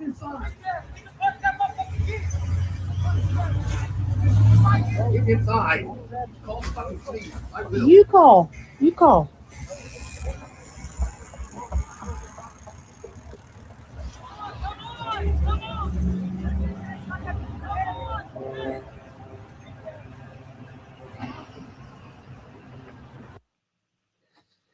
Wow.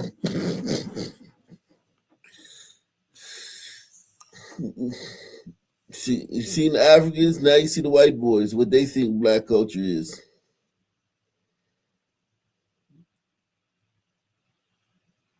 You see what they think black culture is? Degenerate bullshit. Degenerate bullshit.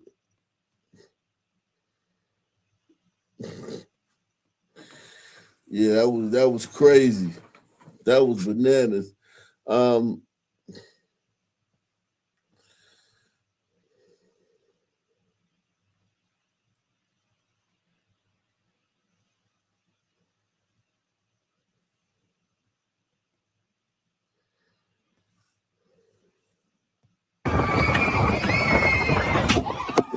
Holy shit.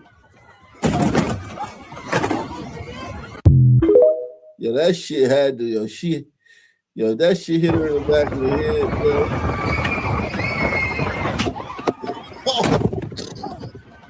Is she alive? Jesus Christ. I want to see what happened right there. Is she alive?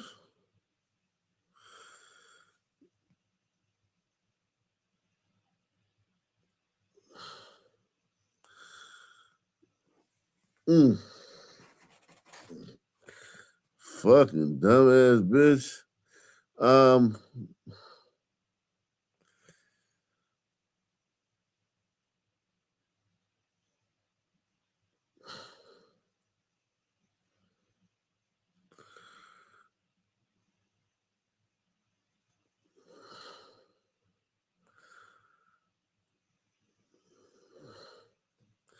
This guy says,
This goes out to people who voted for Donald Trump. I hate you. I hate you. You might be my family, you might be my friends, but if you voted for Donald Trump, I hate you. I fucking hate you, and I don't want you to be in my life because you ruined it for myself and all the people around me. You knew voting for him would deny my rights. You knew it would be a disaster for trans folks, for immigrants, for people who look like me, people who are marginalized and poor, who have trouble with medical and all kind of stuff. I fucking hate you for voting Donald Trump 2 times, especially family members and close companions who voted for Donald Trump. I hate you. Get out of my life. Don't ever text me. Don't come near my social media.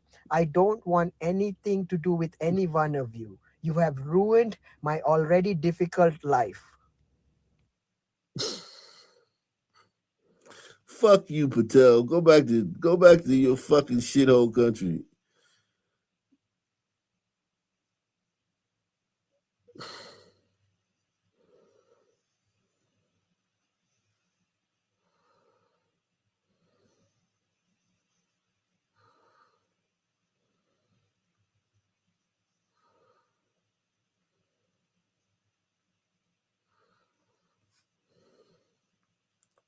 For the first time, 5 African American surgeons now lead the trauma service at the preeminent Johns Hopkins Hospital. This milestone, recognized during Black History Month, proves generations of determination beyond every title. Finally, the doctors behind a different type of medical breakthrough. Take a good look at these 5 doctors. More than a portrait, it's a moment suspended in history. For the first time, 5 African American surgeons now lead the trauma service at the preeminent Johns Hopkins Hospital. Tonight, we hear from some of the trailblazers behind this historic team. My parents are so proud. I am the first physician in my family, and I think it's so impactful. For Dr. Lawrence Brown, medicine is more than science, it's service. That's what's important to me. Equity has to remain at the forefront of how we deliver patient care, how we do research, how we scale programs up in our healthcare system.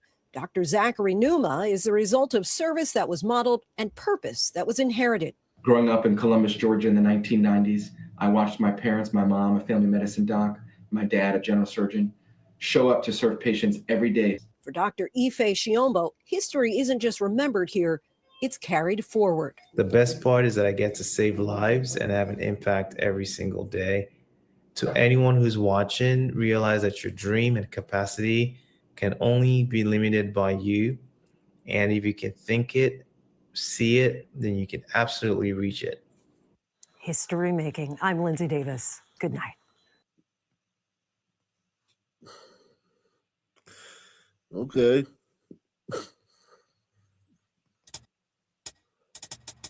Well, I wrote this song for the Christian youth. I want to teach kids the Christian truth.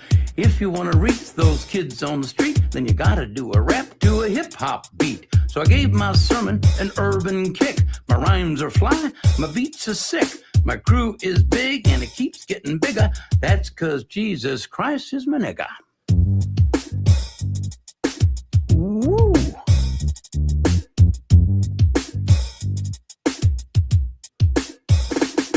He's a life changer, miracle arranger, born to the virgin mom in a manger. Water to wine, he's a drink exchanger, and he died for your sins.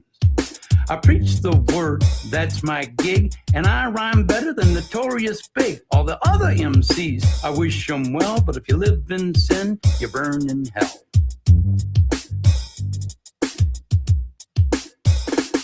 Now I'ma pass the mic to my lovely wife. She's a fly MC and the light of my life. So to bust the rhyme without further ado, take it away, Mary Sue. Jesus Christ is my nigga. He's the son of the original G. And he was sent to earth to elucidate the way that we should be. What?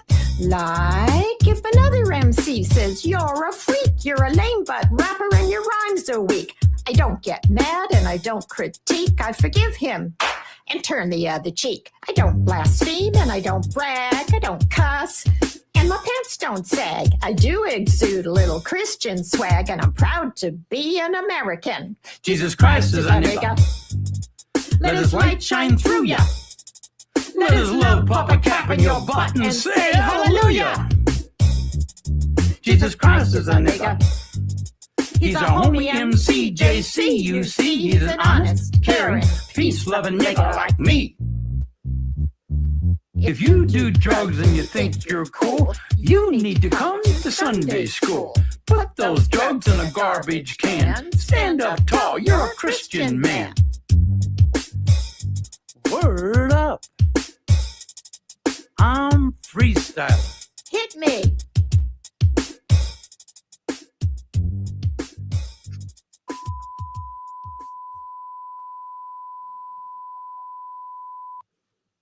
Yeah, man.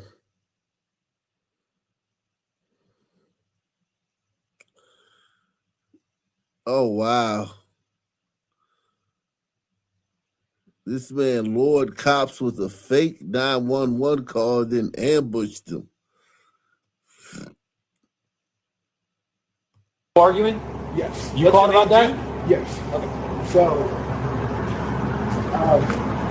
I didn't see anything. Just to be you called us because you said to dispatch you saw two people arguing. Okay, let's get to that first, and then we go to the second part. Yeah. So, what was happening over?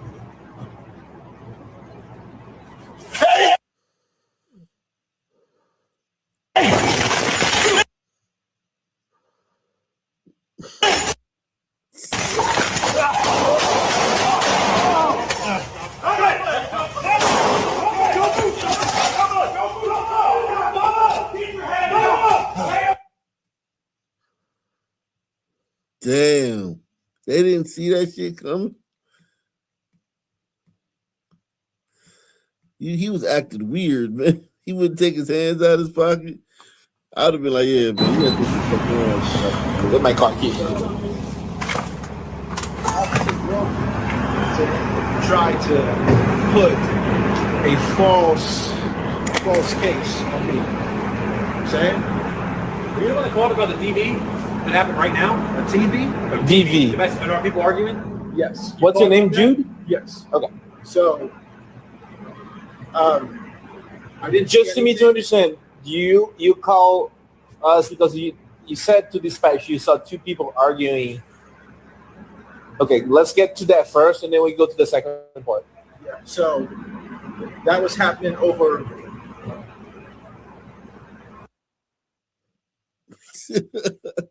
Hey!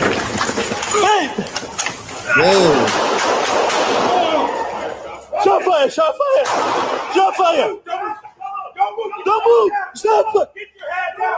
Shot fire! Shot fire! Lay on your stomach now. Lay on your stomach so we can help you. You understand? Knife still in his hand.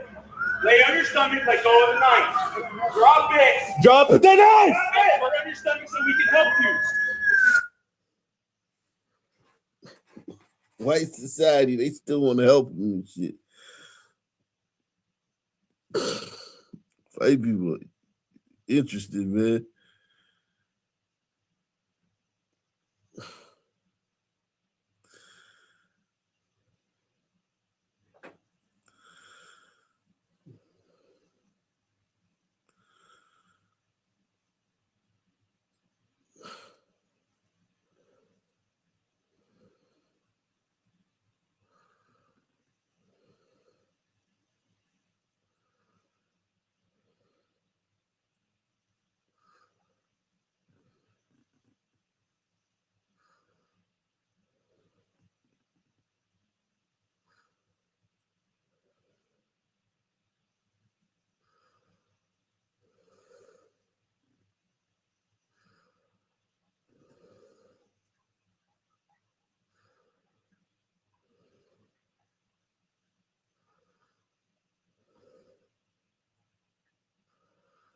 An Uber driver is mid-shift enjoying his takeout and some background music when the ride behind him turns into chaos.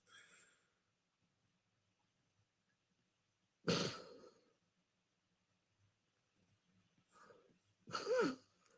God.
Man, man.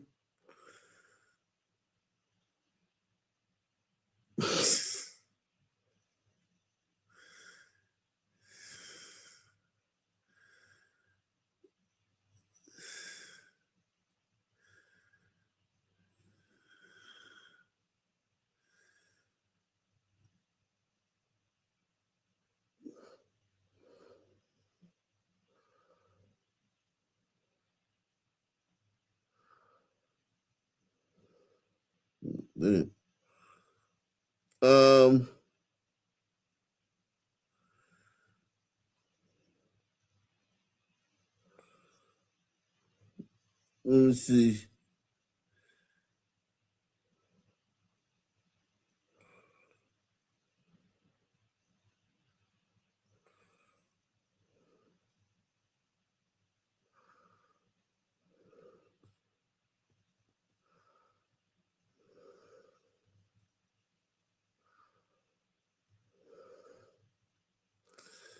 Yeah, it looks like this app is done. This app is cooked for the night, man.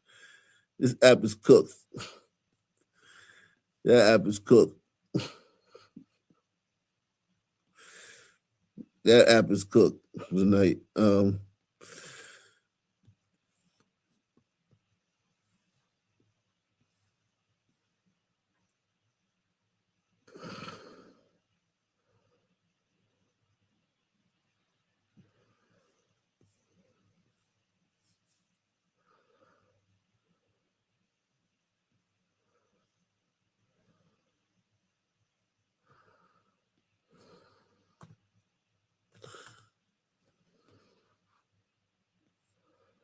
Salute to everybody out there, man. Everybody in the building, man. Sponsor the show. Take the challenge, man. We're looking for a few more people to take the challenge, man. Sponsor the show. Sponsor the programming. If you're being entertained, man. Put something on it. Help us survive as a channel in these dark days, man. We out here struggling, man. We getting a few people, very few people to sponsor the program. If you can, sponsor the program. Let me see. Did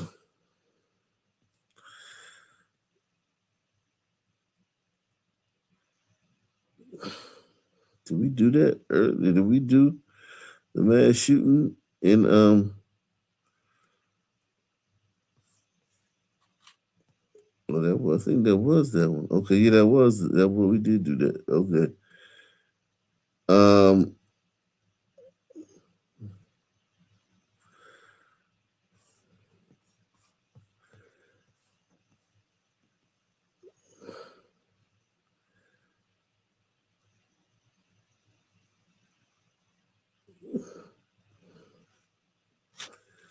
Yeah, I think we did that already.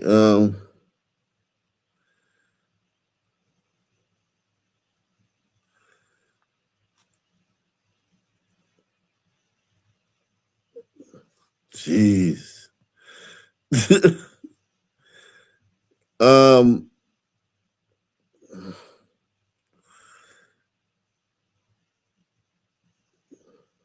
So much going on, man.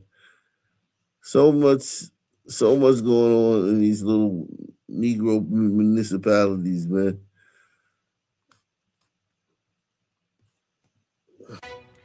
At least one shots fired at the Avenues Mall this afternoon, and people took shelter in the stores, and others dropped everything and ran. Good evening, I'm Yona Gavino. We have been staying on top of this developing story ever since it started around 5 o'clock this afternoon. That chaos breaking out across the south side tonight, starting at the Avenues Mall and spilling over to Urban Air Trampoline and Adventure Park. Action News Jack's Nicholas Brooks is at the park tonight. Nicholas, the sheriff's office held a briefing just before 9. Yeah, and when I got here, I saw dozens of teenagers just running wild, yelling, and also counted about 50 JSO police cars in the area. It was just chaotic. And also I spoke with 2 teenagers who say that this was another planned teen takeover event that we've been seeing before. Crowds of teens running wild. A police helicopter circling the area. And a flood of flashing red and blue lights trying to get the chaos under control. More than 50 police cars racing toward Urban Air Trampoline and Adventure Park. But this all started earlier in the evening at the Avenues Mall. According to the Jacksonville Sheriff's Office, around 5 o'clock today, an off-duty lieutenant at the Avenues Mall saw a large group of teenagers in the parking lot. A short time later, shots were fired and the teens ran from the area. Now, officers quickly arrived and searched for suspects, victims, and witnesses. So far, no one has been found hurt and no one has reported being shot.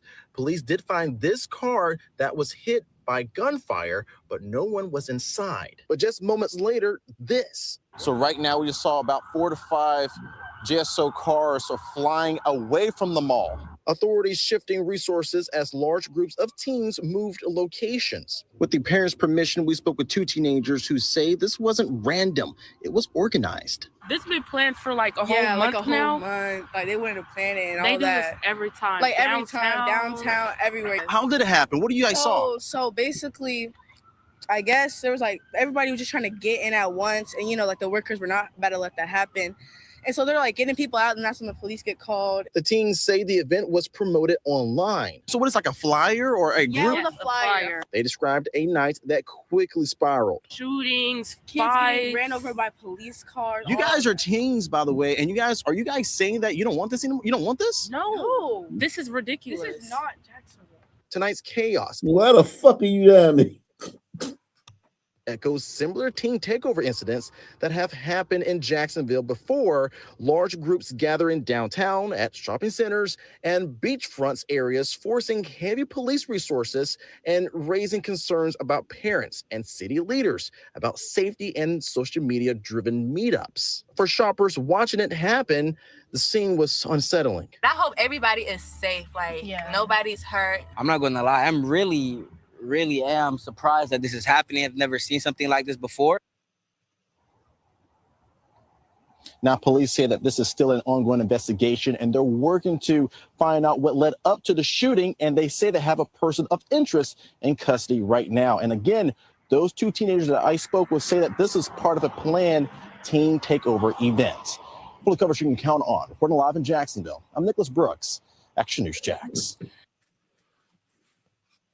A woman using a crutch knocked to the ground and dragged during a robbery in Northeast Philadelphia, and was all caught on camera. Check it out here. Now, the man responsible are That nigga a bad man, yo. That nigga ain't shit, man. Get this nigga 100 years, man. Fuck this nigga, man. Firing squad for this nigga. Get this nigga up out of here, man. Why we gotta wait for him to do something else? Get this nigga up out of here. If he doing shit like this, man, who knows what the fuck he done did, man. Test his DNA, man. For all the white women that got killed 30 years ago in this area, man. Press 1. A woman using a crutch knocked to the ground and dragged during a robbery in Northeast Philadelphia, and was all caught on camera. Check it out here. Now, police need your help identifying the man responsible. Our Ellen Kaloje is live at police headquarters for us tonight. Ellen, just a cruel case of someone preying on a vulnerable victim. Absolutely, Sheba. That's the word that neighbors are using, vulnerable, and just some disturbing video of a man robbing an elderly disabled woman. And now police are asking for the public's help to find him. Police are looking for this man, a man they say pushed and robbed a woman on February 5th at 5:28 in the morning as she waited for the bus on the 6900 block of Tarsdale Avenue. I think it's kind of ridiculous that they target the older people because they're vulnerable and they can't defend themselves. And I think that whoever did it needs to go to jail. Word of the robbery has neighbors in Tacony worried not just for the elderly, but for themselves as well. I live around here and I walk home sometimes at like 11 o'clock at night, 12 o'clock at night by myself. And Philly women are rough, Jack. It don't matter the race. It don't matter the race, the nationality. If they from Philly, they rough. Press 1. Philly is a rough town, Jack. Yikes. there's no telling what could happen. While I only live right down the street, but I'm still scared every once in a while too. More scared now, she says, because this man is still out there. Police say after he dragged the woman a few feet, he stole her purse and took cash, keys, her phone, and ID, then ran toward the 4600 block of Diston Street. He's described as a black man between 30. Wow, that's a great fucking picture. Holy shit. Salute. No excuses, man. He got a couple dollars. He walking around with a couple dollars in his hand.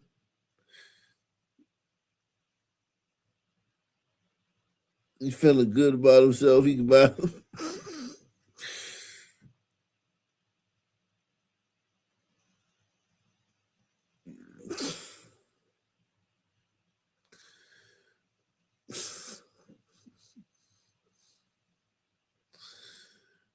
Jeez. And 40 years old, 6 feet tall, 210 pounds, with a full beard, wearing a blue-green striped shirt, jeans, and boots. Well, it's really sad when you hear about this. Workers at a nearby store say it's a tight-knit area where neighbors look out for each other, so they hope police catch this man as soon as possible. That is very important. Care everybody and keep it together and take care of everybody. That's the goal. Yeah, that is the goal, to find this guy, because neighbors are pretty upset. Now, if you recognize this man or you know anything about this case, please contact Philadelphia police immediately. At police headquarters, Ellen Kaloje, Fox 29 News. Sheba.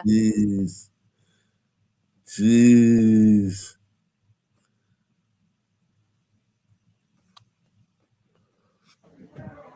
Yeah, Ariana was found murdered not far from her home, and that is where we are right now. Her loved ones are gathering here for a balloon release. It comes hours after authorities announced the capture of her alleged killer, thousands of miles away from here and more than 2 decades later.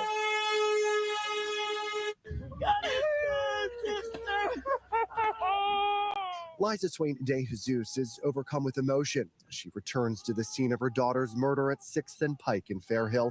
But instead of grief, it's relief she's feeling today. Thank you, guys. The Philadelphia mother received news yesterday that she's waited to hear for 25 years. The FBI finally captured her daughter's alleged killer, Alexis Flores, in Honduras. That feeling will never go away. That justice call that I got yesterday, I couldn't even talk. I was shaking. Authorities say that on August 2nd, 2000, Flores lured Ariana away from her North Philadelphia home and into a building a few blocks away. It was there, they allege, that he sexually assaulted and strangled the helpless child. Her body was discovered by police several days later. I'm happy that it's over. I can't wait to see him. Cannot wait to see this guy's face and tell him what he did. Investigators first linked Flores to the crime after he was arrested for forgery in Phoenix in 2004. Officials obtained a DNA sample and later matched it with fluid found at the crime scene in Philadelphia. But by that point, Flores had been deported to Honduras, where he remained on the run until now. I know she's an angel. She was an angel before. She became an angel the minute that she was murdered, and she will continue to be my angel watching over us. And Kash Patel sent out a message on social media today saying that this arrest proves that time and distance do not shield violent offenders from justice. Wow. We did reach out to the FBI today to find out about next steps and when Flores will be extradited back here to the United States. As soon as we learn from them, we will pass that information along to you. But for now, live in Fair Hill, I'm Brian Sheehan, NBC 10 News. Crazy, man. Yeah, man. Salute to everybody out there, man. I think we done enough tonight, man. We gonna come back at you guys tomorrow, man. Salute to all you people out there, man. Everybody sponsored the show. Appreciate you, man. We out of here, man. Same black time, same black channel. Out of here. Subscribe.